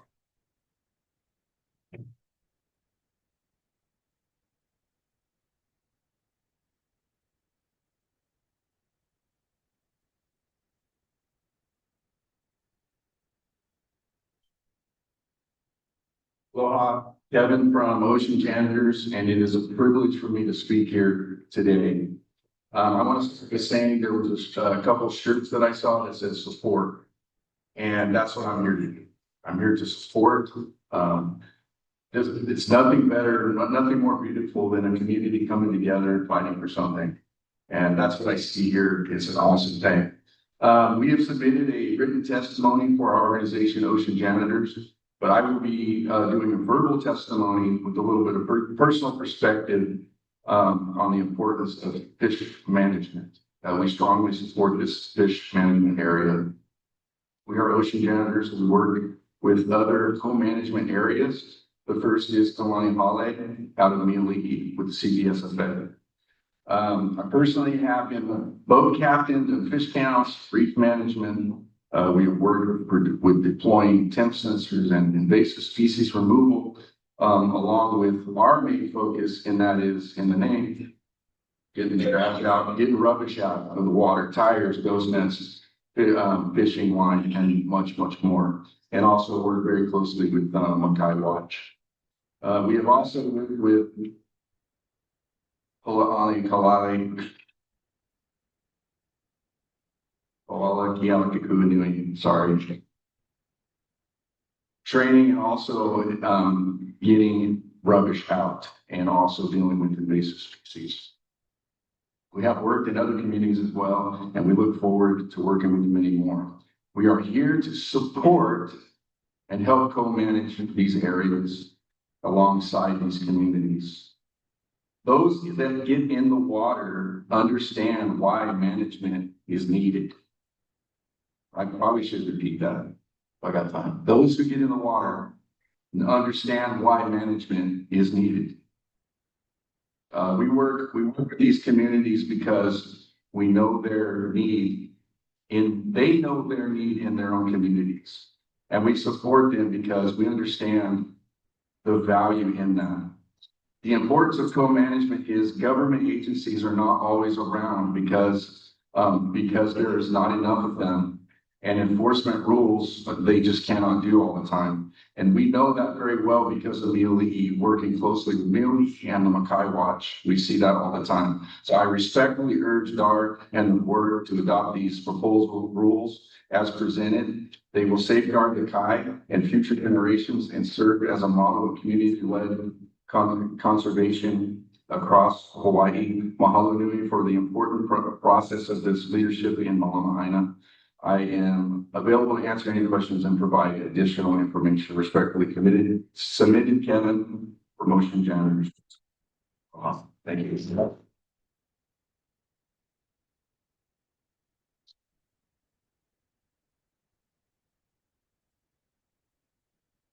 Nelson Lanes the third, and then Melissa Wade Crawford.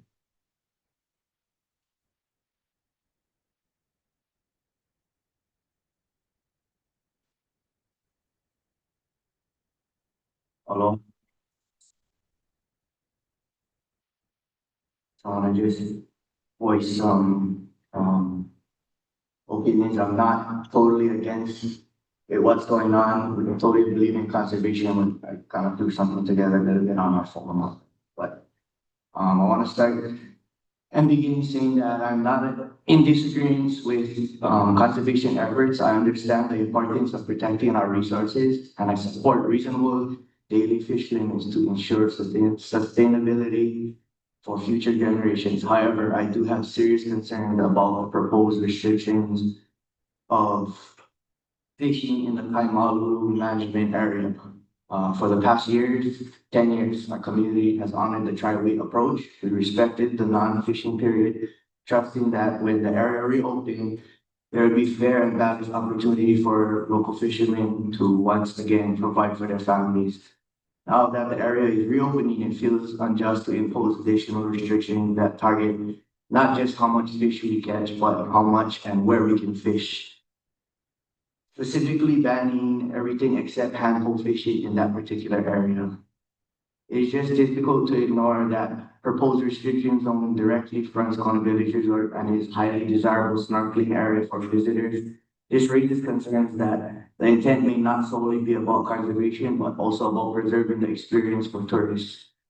We've seen similar situations like at Manele Bay and Hawaiʻi, also Four Seasons, where they have very strict rules, and yet limiting local fishermen and access in favor of maintaining pristine conditions for resort guests. Fishing is not just a pastime for us, it is our lifestyle. It is how many of us feed our family, especially during a time when the cost of living continues to rise. Limiting our ability in this way places additional burden on local families who have already waited patiently and done what was asked of them. Again, I do support conservation and reasonable catch limits, but restricting specific fishing methods in areas, especially a way that appears to favor tourists over local livelihood is not equitable and simply just not okay.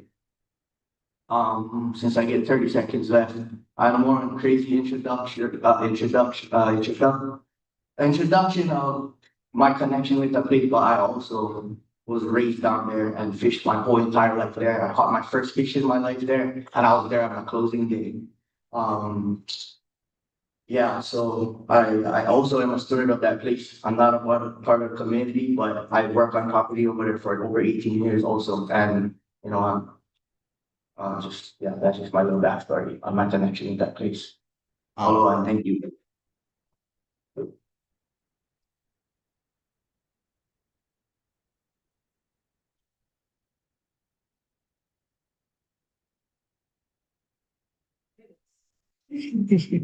Smile, everybody, that's beautiful, you think.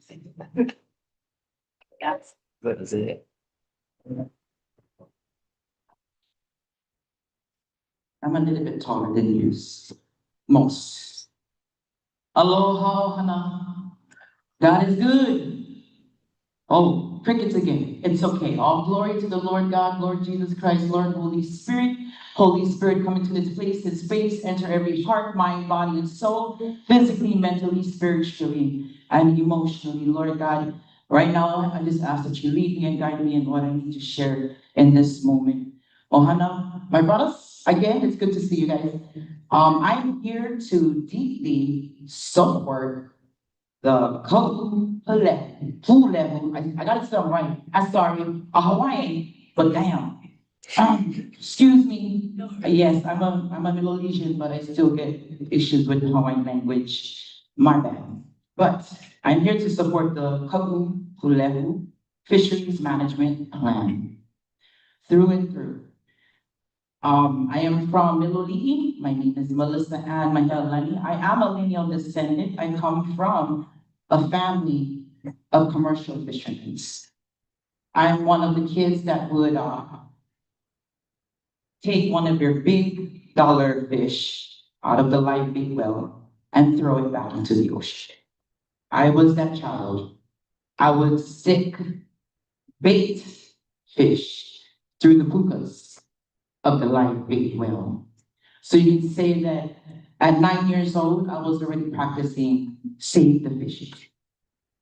The other thing too I want to share is that 10 years ago with my son Taha'a Kahele, we were here in this very place and space supporting tri-ways. Listen to that word. Listen real good. Try, wait, commercial fishermen. I get it. We gotta support our families, but we also gotta support and respect the area that we're here for. At least you get something for kakao.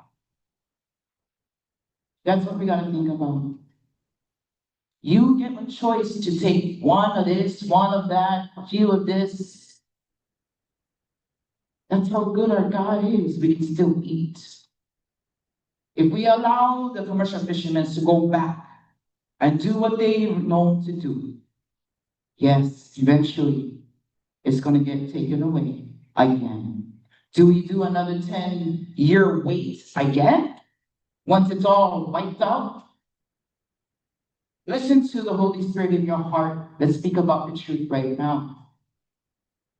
I know we gotta make a living, but we also know we have to conserve for our generations to come. Maybe eventually down the road, years to come, we can work it out with the commercial fishermen to do what is right too. But we need to support our Kaʻūpūlehu Ohana in this management land through and through.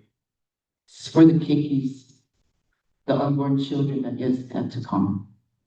More importantly, I want to speak a few things over and into our Kaʻūpūlehu Ohana community supporters.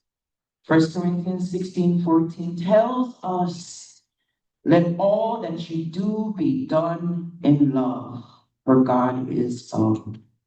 Moving forward, 3 John 1:4 says, I have no greater joy than this, to hear that my children, that's all of us, are living according to the truth.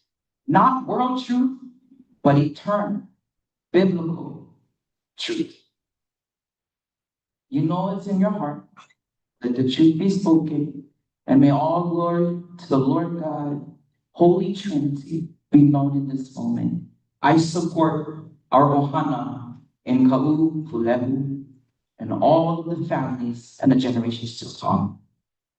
We can do this. Thank you again, Ohana, for letting us speak.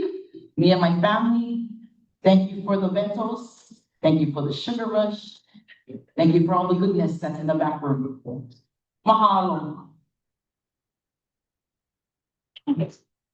Right, like these. I love you guys. Thank you. Cookies. I never tried this. That's the end of those that have signed up to testify that did not also testify last night. Is there anyone in the room that has not had a chance to testify either tonight or on the virtual hearing last night that would like to provide testimony? If you could please come up and then make sure you state your name for the record.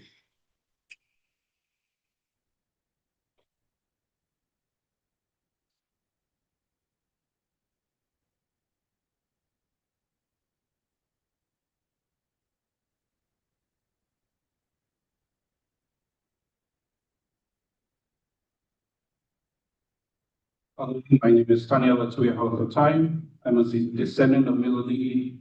And like all Kanaka, we have a responsibility to steward the ainu that we are inseparable from. And as God's children, above all else, we must steward righteously that which God has given us.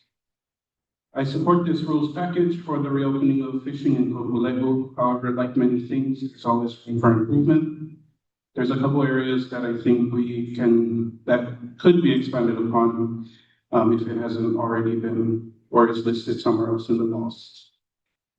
First, DLNR DAR is responsible for the management and enforcement of these rules. I do understand that you folks have the overarching legal jurisdiction. However, I've seen in the actual work on the ground is done by the community and its partners.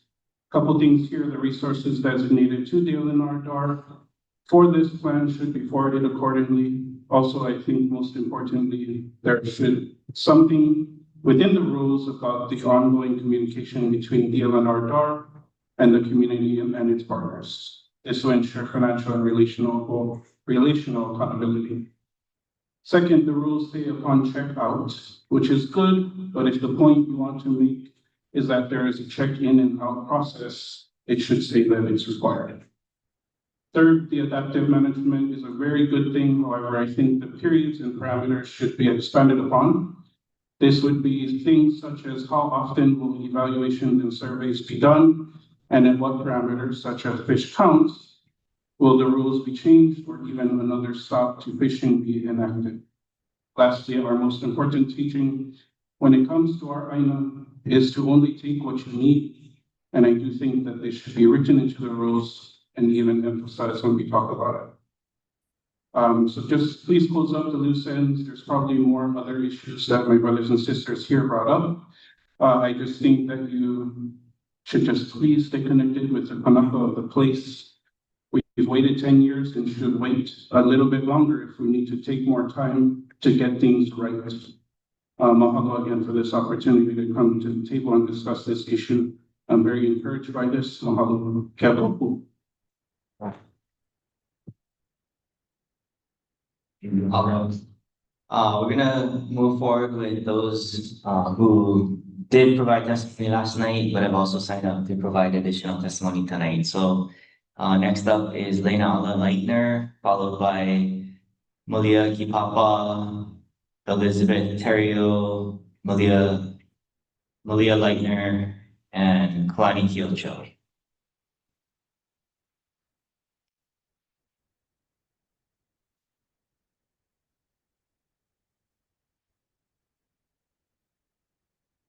Good. Wow. Thank you.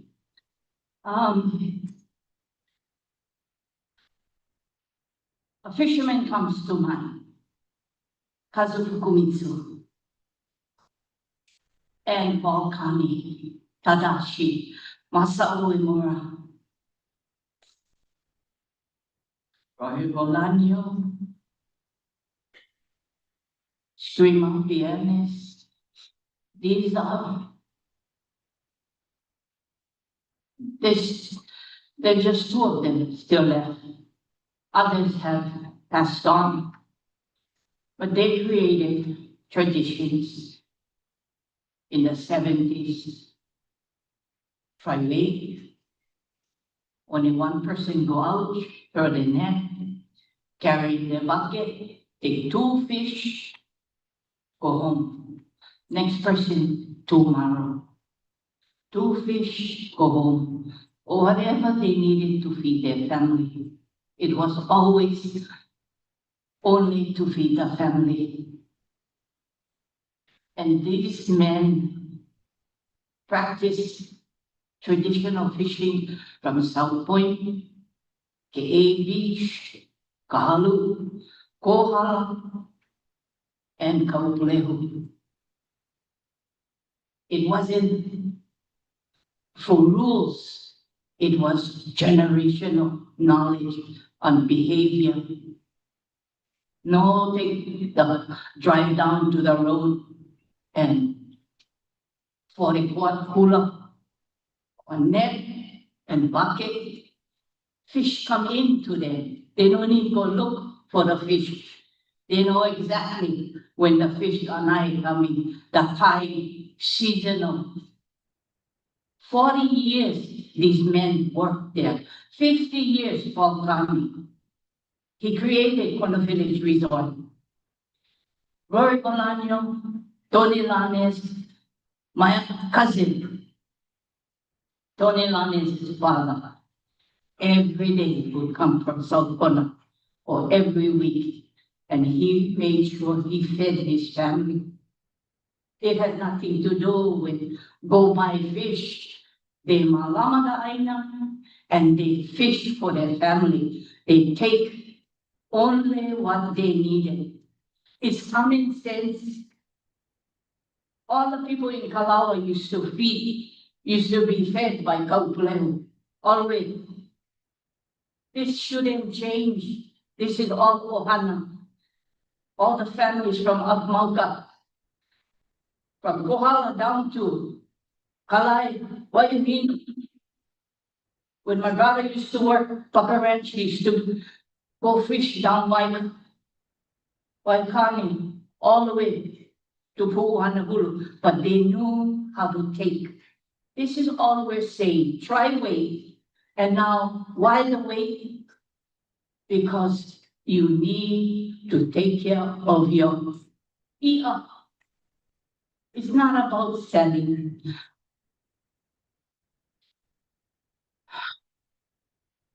This is more than money. This is about our mo'opunas. Maybe you folks don't really realize because you're in Honolulu, in the office. How often you folks come to Kaʻūpūlehu? When you folks go dive, how often have you been in that water for the past 10 years? Figure that out? Because we know, even in tri-weight, we go shoot the roy just for invasive removal. I don't know how Kūki, Opi, right down by Kalaimano, but 10 years, I no can make satisfy my ono. I would rather my mo'opuna have that opportunity because I've had that opportunity. I want him to have that opportunity. Oh, 1 minute, 34 seconds. Yeah. Passed. Okay, sorry. Thank you. Yes.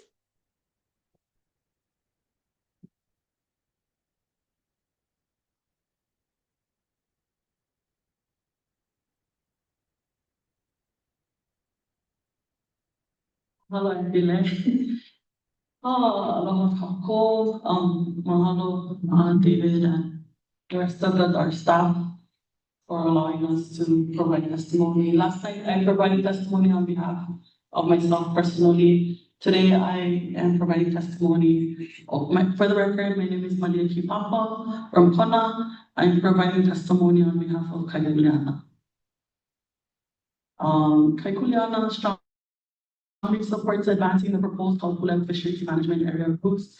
These measures provide essential guidance and enforceable protections to minimize impacts, ensure pono practices, and safeguard the long-term health of nearshore resources.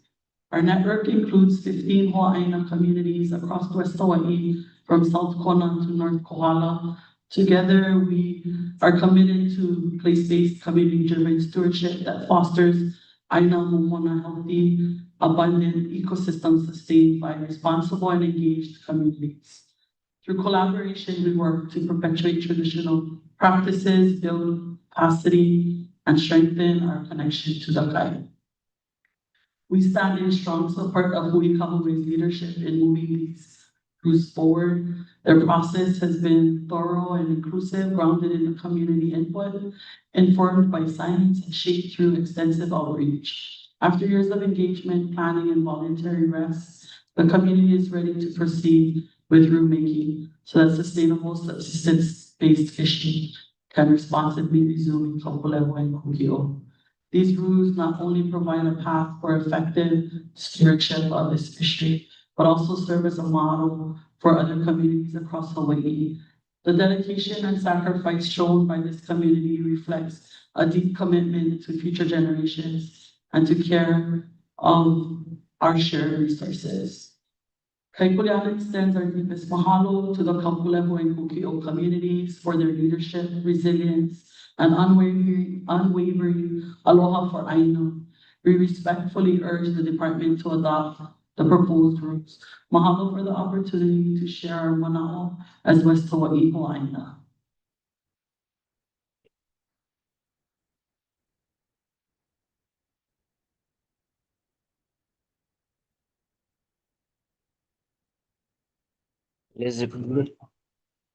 Elizabeth? Yeah. Oh, you got it. Elizabeth Terrio.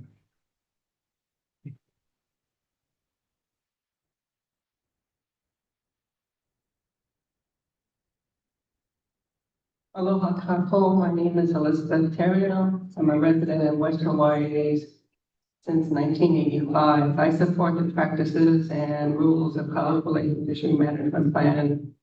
I was on the Zoom call last night and I really learned a lot. I was here 10 years ago, in part of the support to have Tri-Weight come to pass, and here we are.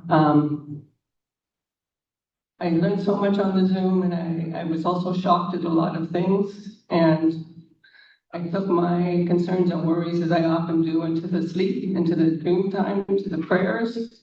And what I got was what I wrote down. So I'm sharing with you this personal feelings and what honor what is needed to be said from my perspective. So listen, this is not the time to let greedy people have their way. Earth is in the state of an emergency because of dominating cultures that do not care about indigenous practices.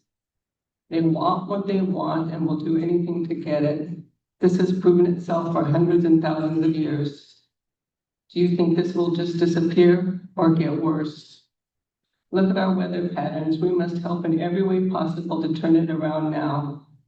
The grace period is nearly over. Now Earth has to take care of herself for correction and balance.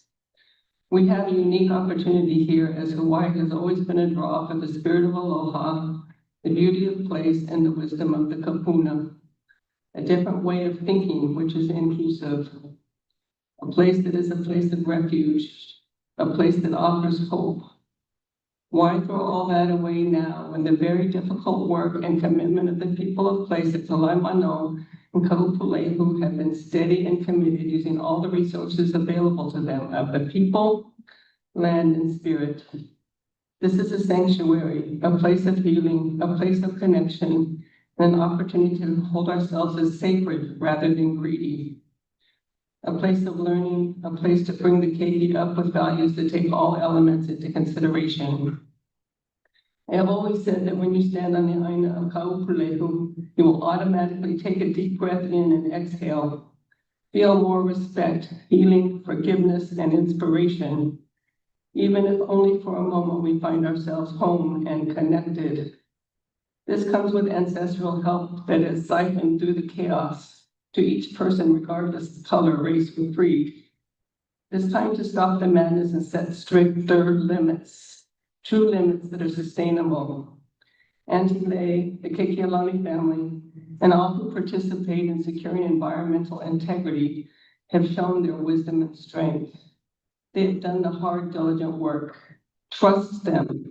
Help yourselves by helping them, because you're in a very difficult place, Star, and unless you reel it in, enforce the guidelines and the rules, there will soon be nothing left to reel in. No, nothing for nobody. And you will send a clear message to the world that you do not care about the people or place. It will just be another statistic in the greed of humanity, and such a disappointment to all those who look to Hawaii for hope, beauty, grace, and wisdom, and most importantly, a different kind of leadership. So I ask you to consider, do you want to be a hero or a zero? And the answer is already there. Mahalo for the opportunity to learn and to speak and share. Aloha keko.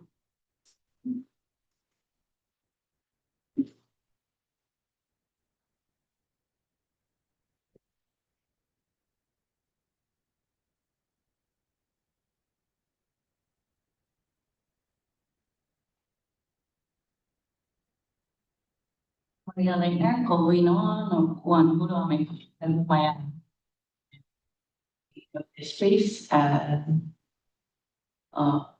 this place that has raised me. I stand on my previous testimonies given, off of a DLNR, giving me a Zoom last night and in my written testimony to come.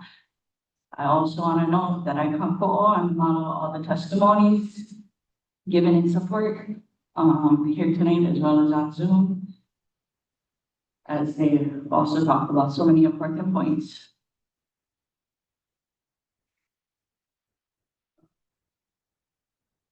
When people talk about aloha, aloha aina, malama aina, what is that without emotion, I wonder? How can you truly know what is aloha without emotion? This aina is my kupuna, just as my mom and others are mine and my kiki's kupuna. And I urge anyone that enters wanting to enjoy the honor of this place to treat it with the same respect as they would their own kupuna. At this point, so much has been said that I feel like it should be a no-brainer. Is this plan perfect? No, but it's a start. Am I worried and nervous? Of course. It's 3.6 miles of shoreline. But I want to honor the promise of reopening, honor the sacrifice my mom and others have made to give these resources a chance for my kiki, future generations, and to welcome Ohana and others back to our home to also enjoy. And we know this is really just a start. It is time for a change, and with the keiki before me that gave testimony, it gives me hope that we may be ready. Time for both agencies and Kanaka to step up for Hawai'i, to also start asking why so many, not from place, are wanting and waiting for us to open, and maybe start asking how can you malama your own, as we have worked and sacrificed to malama ours. We should all be thinking back to how we felt and thought as these keiki have spoken so easily.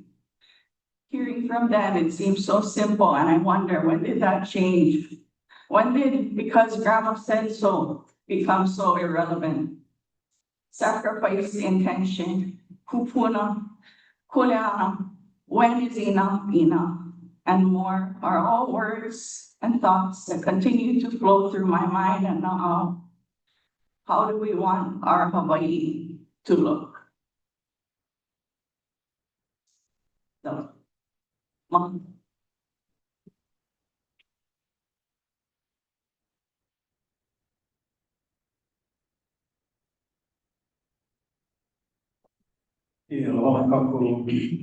First off, I want to thank for the opportunity to provide testimony today. And I also want to thank DAR as public servants trusted to Malama Marine Resources in our ancestral waters. My name is Kalaniki Ocho. I am testifying in my personal capacity and on behalf of my Ohana Hawaii. We are in support of Hawaii, their leadership, for the proposed rules and associated amendments for Kaʻūpūlehu Kūki. I'm from Kilkaha. My great-grandfather is Henry Allen Kahali Alalami Awai from Kokoiki Kohala, and my great-grandmother is Akinaki Ilave Kela from Kahuai Puna. I'm a former commercial ūpūlehu fisher, former longline fishery observer, Matula and fish festivals. I was known for over 13 years.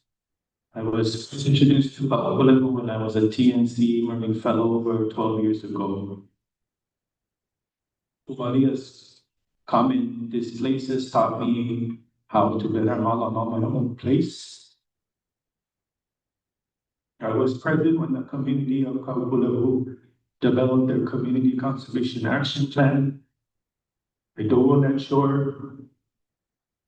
Throughout my time with the people of Kaʻūpūlehu, I've always felt the love and aloha similar to that of my own ohana and community. They have sacrificed so much as tawa of their aina and have been diligent and maiau. They have been so maiau throughout this process. They have set precedent for all of us in Hawai'i. They have taken bold steps. I recognize ke kupuna in these fishing regulations. When I was with NOAA, I was part of developing the U.S. federal guidance on including indigenous knowledge in federal decision-making. And I was always working to ensure that U.S. laws and policies never regulate indigenous culture, knowledge, and values out of existence. That is a huge koleana. DAR, indigenous knowledge is in crisis because of the climate change and biodiversity crisis, and because these crises are closely connected. So it's important to institutionalize and codify Ikepukuna in Hawaii state laws. The Kaʻūpūlehu fishing regulations are complex, they're comprehensive, just like Ikepukuna, just like our ecosystems. Although I want to point out that some of the previously considered regulations are based on Ikepukuna, and as a Hawaiian and a Native Hawaiian knowledge holder, I think that DAR should sincerely reconsider how these fishing regulations should be included, which are based on traditional and customary practices and traditional ecological knowledge. When I was with NOAA, I served as a cultural advisor and co-led development of co-management agreements between the U.S. federal government and indigenous communities and tribal governments. DAR's co-management relationship with Hui Hawaii is extremely important. It's an important opportunity for all of us of Hawaii. I urge DAR to take account and institutionalize all of the lessons learned from Kaʻūpūlehu and its people over these many years. And now that I know that no other community will be able to gift you this same opportunity to learn and grow as public servants and to fulfill the obligations and mandates of the department and the division, and especially Hawaii's model. Mahalo for the opportunity to demonstrate my support and love for Hawaii, Kūki, and Kaʻūpūlehu. Aloha.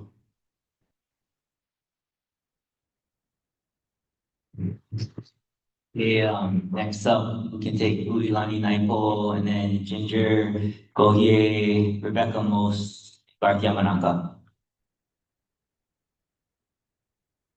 Ano ai me ke aloha ia kākua pau. I'm Uilani Naipo, a marine advocate for place-based governance, traditional and customary practices, and their shore and marine stewardship.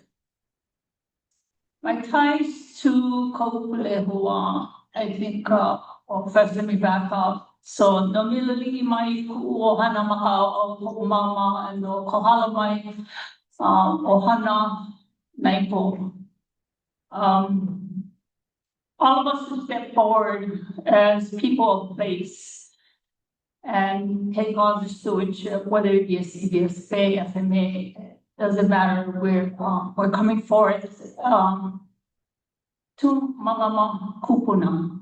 Our aina is our kupuna, and that's our kuleana. So,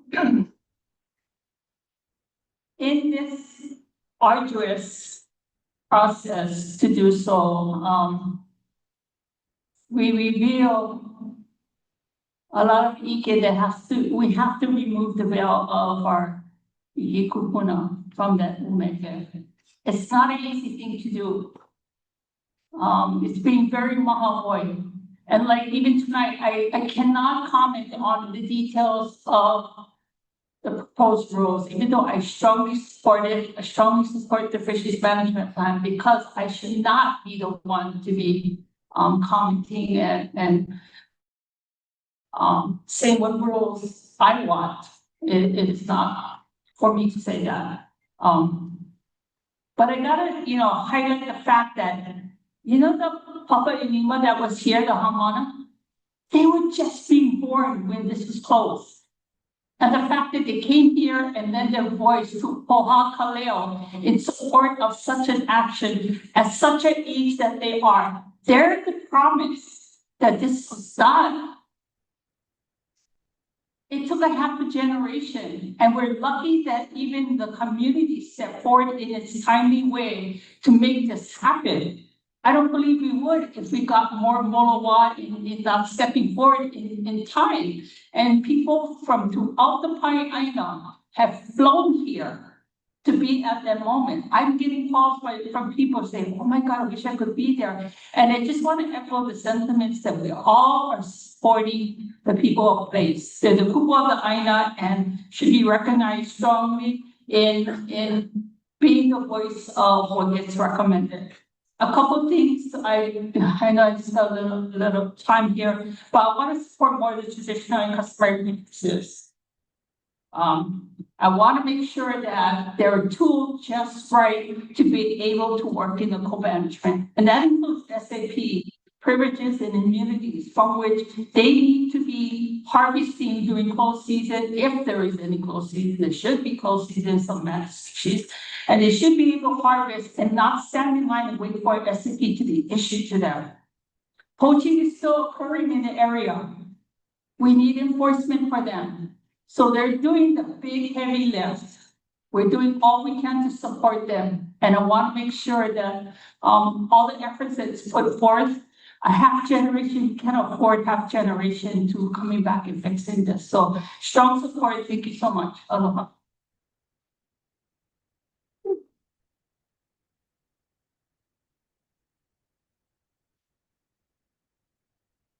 My name is Ginger Gouye. Last night I testified on behalf of Kuaʻaina Uluʻauamo, and tonight I stand on my own personal testimony as a committed community member. I am here in strong support of the proposed rules for the Kaʻūpūlehu Fisheries Management Area. My first introduction to Kalaimano was in 2017, jumping on an OPE survey with Nakilo Aina.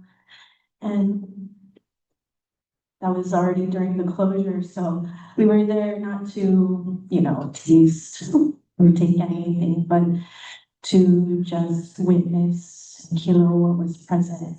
And I didn't know it at the time that it was a beginning for me in such a way. And since then, the pilina to the place and people of Hui Kahuvai have continued to grow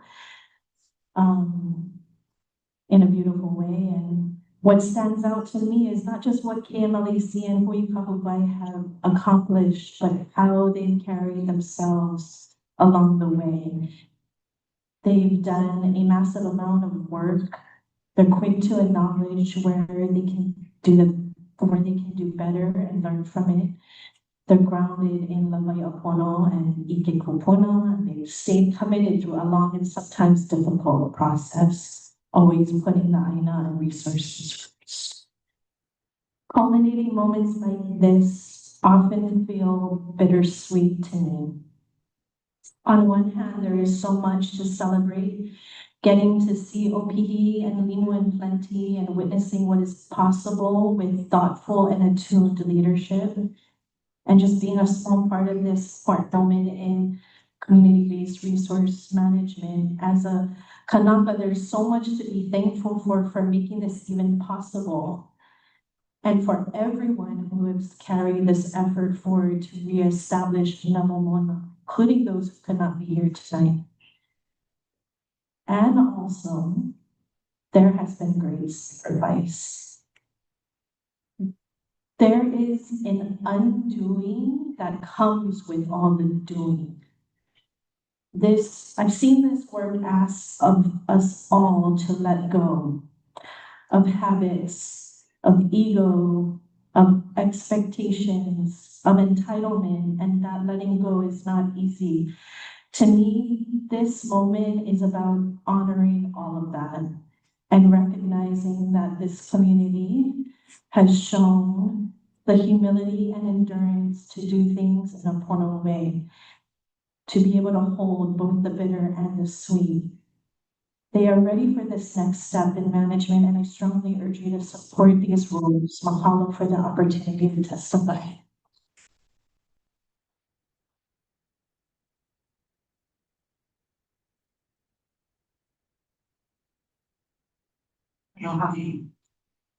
The whole 10 years is kind of hitting me at this moment, so although my voice is a little shaky, and mahalo for everything people have shared tonight. It's touched me so much. Aloha, I'm Rebecca Most. I'm the Executive Director of Hui Kahuvai. In strong support of the administrative rules to establish Kaʻūpūlehu Fisheries Management Area and reestablish the Fish Replenishment Area. Last night, I shared about the science that informed this proposal, and tonight I'd like to share a little bit more about the process we went through to develop the regulations and the key components of our proposal. I want to begin with a huge mahalo to the community members that spent years of hard work to bring us here tonight. The Levita who waited patiently, the brilliant Kapuna who sacrificed to discipline themselves, and the Keiki that grew up during this time of rest. The mo'olelo that has shaped us is one that many communities are facing across the state. Decades ago, Kaʻūpūlehu and Kūki saw an increase in access and development that led to an influx of people that did not know the customs and practices of this place. For decades, the family saw the fishery decline, but instead of grumble, they engaged civically to make the change that was needed, called Hawaiʻi. A 10-year pause to manage from a place of abundance instead of depletion. And what an awesome time to witness the fruits of that labor. And here we are, those dreams are now realized, and what will we do with this precious gift?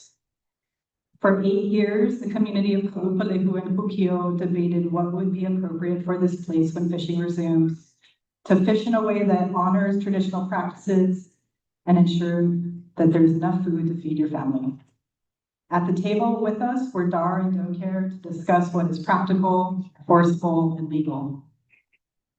What we're asking the state DLNR to approve is not just a set of regulations. It is a co-management framework, one that recognizes the people of place, that gives Hui Kahuai and DAR the tools to genuinely share the kuleana. And co-management takes trust, commitment, and accountability. And with those in place, the sum can be much greater than the parts. So we are committed to robust outreach, education, supporting enforcement efforts, and long-term monitoring. And our proposal includes bold steps. There are 3 aspects of the fisheries plan that we feel are critical for its success. Number 1, a place-based permit includes mandatory check-in and check-out and reporting of catch. The permit provides a way to teach the fishers of this place what the rules are and opens communication pathways to fishers to join us in adaptive management discussions as part of our fisher hui. Number 2, adaptive management is key. One of our biggest fears is that the package has been weakened during the revisions to a point where it might not work. And adaptive management allows us to be nimble when faced with change in a contemporary example, or it is a contemporary example of the traditional konahiki system. And number 3, a co-management agreement that clearly states our roles and responsibilities for DAR and Hui Kahuai. It memorializes our shared values, and it creates clear process for conflict resolution and holds us accountable to collaboratively manage together. So we asked DAR and the board to honor and adopt the rules as proposed and to hold firm against any changes that would weaken them. Mahalo to DAR, mahalo for that. Bye. After DAR, we have Vika Rettle, Kaikea Nakachi, and Jonathan Schroyer. Hello, DAR. My name is Garth Yamanaka. I'm in support of this Kaʻūpūlehu rules package. Over the past discussions, I've heard concerns about fairness, about access, about restrictions, about people wanting to fish again, and I understand that. But I think it's important to also reflect on what has already been given. The 10-year trial-wait period was not a small thing. It was a real sacrifice, especially for the people of this place. These are families who grew up fishing here, kupuna who have deep connection to this coastline, and for 10 years they chose not to take. Not because it was easy, but because they believed in restoring the resource. I've seen it personally. My own father loves to fish. Over those 10 years, I watched not only the waiting, but also how much life has changed from his late 60s into his late 70s now. Even the ability to walk the shoreline has changed. Time passed in a way you just don't get back. And yet they all had patience. Did not hear people say, I'm just gonna go take. Saw restraint, I saw commitment, I saw people honoring that agreement. As was said earlier, that sacrifice is a gift. and it should be celebrated and recognized. Because what we see today, the return of the fish, the rebuilding of that resource, that didn't just happen, came from that decision. So as we talk about reopening and what is fair, I would just like to ask that we also consider what has already been given. It's not about taking something away or limiting fishing rights. It's about sustaining what has been rebuilt. It's about sustaining the gains that have been made and finding a balance that allows both use and protection moving forward. And as we move forward, I think there's an opportunity to strengthen the process as well. I understand that the state works to consider all perspectives, and that is important, but not all perspectives carry the same relationship to a place. In Hawaii, we have long looked to our kupuna and people of place for guidance, their knowledge, their experience, their connection to place are foundational to how resources have traditionally been cared for. As we move forward, I believe those voices should not just be included, but given the appropriate weight in shaping how these areas are managed. Access did not come naturally to this place. It came with development, something that the people of this place did not necessarily seek. But with that change, the people of this place saw what increased access was doing to the resource. And because they carried that kuleana they cared for, they chose to act. There's an understanding that comes with place-based stewardship. Historically, you didn't just go fish anywhere. You respected the places you entered and the people connected to them. If you were in someone else's area, you understood that there were expectations, asking permission, respecting what was appropriate to take and what was not. It's not about restriction. It's about respect, and something we, people of Hawaii, we should not lose. We have an opportunity now to carry this forward in a thoughtful, responsible way. And so I ask DAR to continue working in partnership with this community to ensure that we don't lose the gains that have been made. Thank you.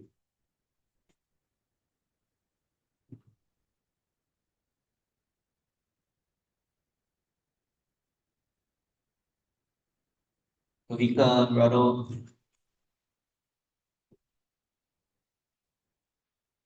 And then Kaikia Nakachi and Jonathan Scheuer.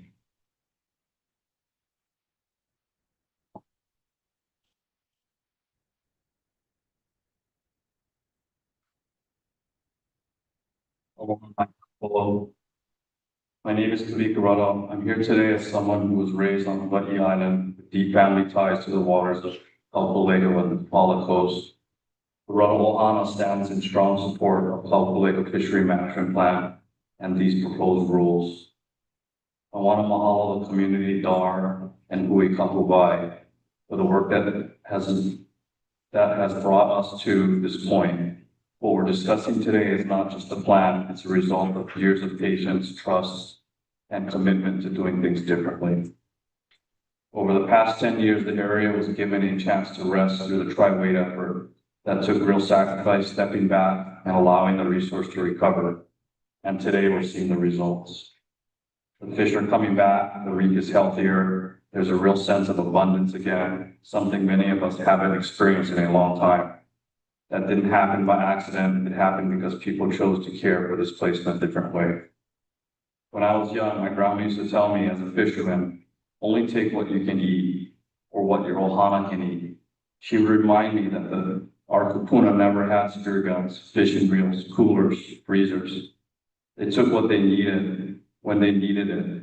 And the mindset is, and that mindset is what sustained our fisheries for generations. That's something I think we should continue to ground our management in today. What stands out to me is that this works because it's community driven. It brings together Ike Kumpunam, local knowledge, science, and builds real kuleana, not just rules, but responsibility. And I want to say this clearly, the rules in this plan are strong and they are important, but they're also a minimum of what it will take to protect what we still have. If we truly want to ensure long-term abundance, we should continue looking at ways to strengthen protections over time as the resource recovers. This is a foundation, but it shouldn't be the ceiling. And this success should not stop at Kaʻūpūlehu. Along the Kohala Coast, we've seen decline. We know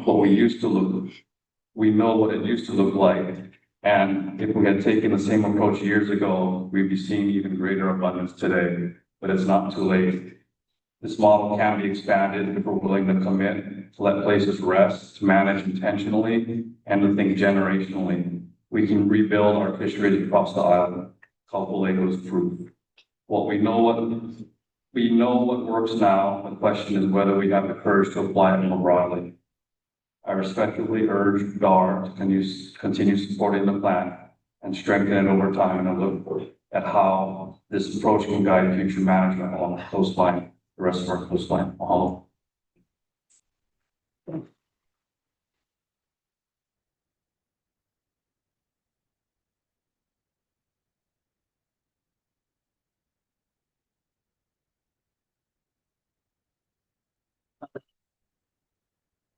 My name is Kaipea Nakachi of Hui Kapuai. I stand on my testimony from yesterday and written testimony in unwavering support. In particular, I support what will best aid this community and our partners at DoCare, namely supporting the place-based permit for increased education, communication, catch data, and enforcement. While we work with DAR to craft rules to support Aina Momona, the community of place, along with DoCare, are tasked as defenders to safeguard that Momona. And we're there to defend whether DAR's rules work or not. So why not, after we try to make rules that will work? The defenders of Momona are definitely appreciated and needed. This last year of Tri-Wait has seen more citations for poaching incidents than all previous 9 years combined and then multiplied several times, including an incident last year where over 4,000 OPE were poached in a single morning. DoCare responded to our Hui Kapuai Makai watch at 8 a.m. and stayed until after sunset to get those poached OPE to us. Several of us at Hui Kapuai stayed beyond midnight, putting each of the poached OPE back on the Kalaimamao shoreline. I give my deep gratitude to the hardworking DoCare officers and community members, and I support the desires of those defenders of Aina Momona and call on every tool, rule, and person we can to help and uplift them. Rules such as an appropriate aggregate bag limit, a place-based permit, the return of seasonal closures, the restoration of size limits for priority species, and restrictions for inappropriate gear like barb hooks and slide bait rigs. All of the rules originally proposed by the community were developed based on customary place-based practices, ike kupuna, and the best available science. The removal of any of those place-based rules will have a measurable negative adverse impact on the public trust resources that are also the ancestral food source of the people of Kaʻūpūlehu and Kūki. Please support this plan and support Malama Aina to keep Kaʻūpūlehu and Kūki a place of Aina Momona. Mahalo.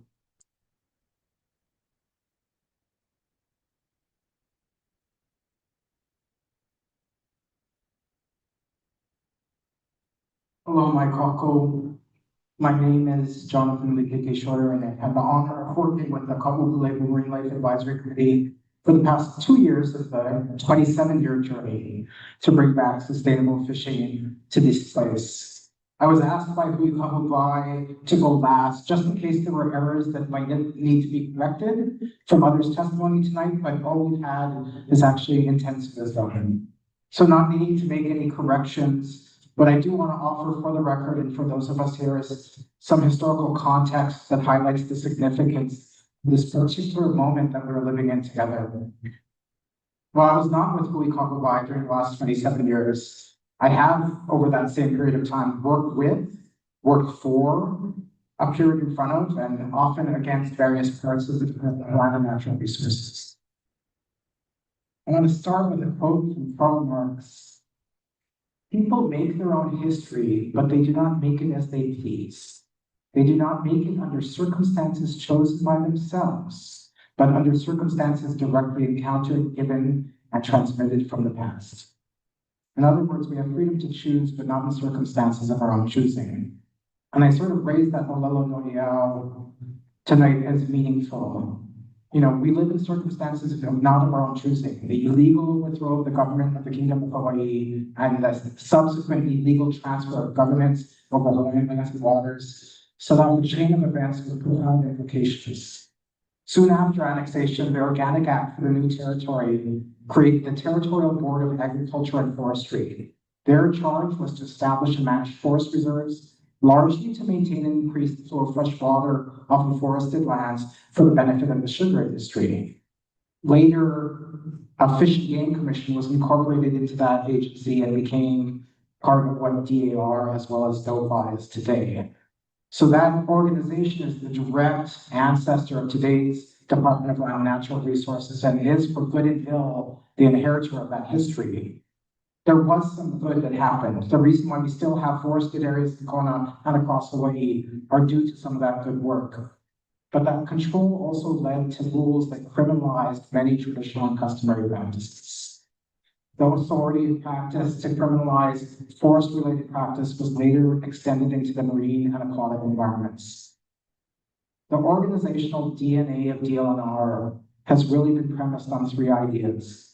First, that outside scientific expertise should be the only thing that guides management, excluding traditional and customary knowledge. Second, that resources should primarily be used for the service of important economic interests and excluding T&C practices.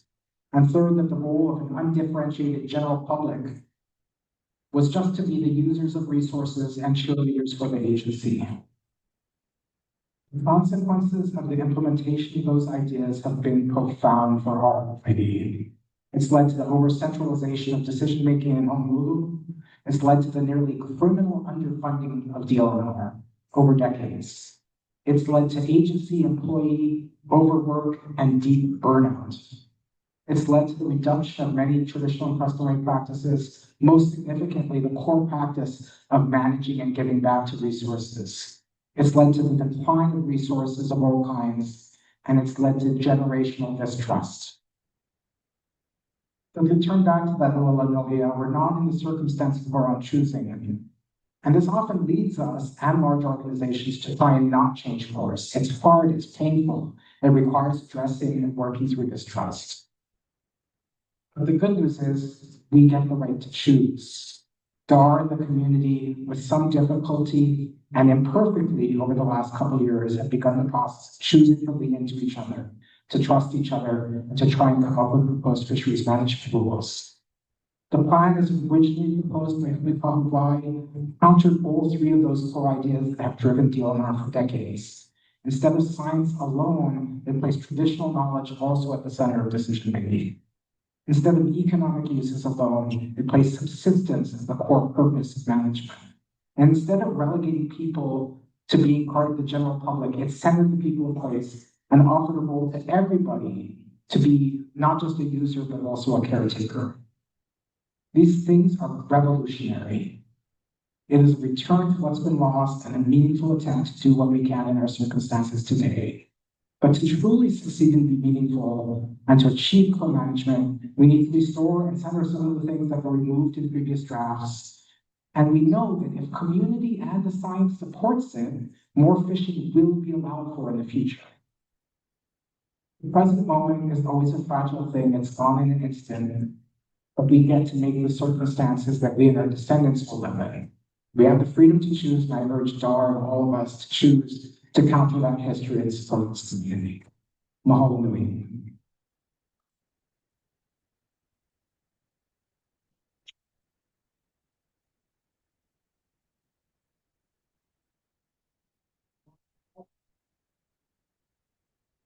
Okay, that's everyone that signed up to testify, and I'll be closing the public testimony at this time. We'll be accepting written testimony until Sunday, April 19th, 2026. Please email testimonies to dar.testimony@hawaii.gov. Testimonies may also be mailed to the Department of Land and Natural Resources, Division of Aquatic Resources, 1151 Punchbowl Street, room 330, Honolulu, Hawaii 96813. And those addresses are up on the slide. For your information, I will now go over the next steps in the rulemaking process following the public hearings. This is the projected timeline for these rules after these public hearings. The dates are estimates, assuming that no significant changes to the proposal need to be made based on the testimonies received. Based on the testimonies presented, the department will submit its findings and recommendations to the Board of Land and Natural Resources. If approved by the board, the Department of the Attorney General will conduct the final legal review. Then the proposed rules will be given to the governor for his final approval. Should the governor grant approval, the approved rules will be filed with the Lieutenant Governor's office, and either after 10 days or at a specified date more than 10 days out, the rules will become effective as law. On behalf of the Department of Land and Natural Resources and the Division of Aquatic Resources, thank you for attending this public hearing. It is now 7:52 p.m. and this public hearing is now adjourned. Mahalo for taking the time out of your night to participate in this public hearing. Aloha.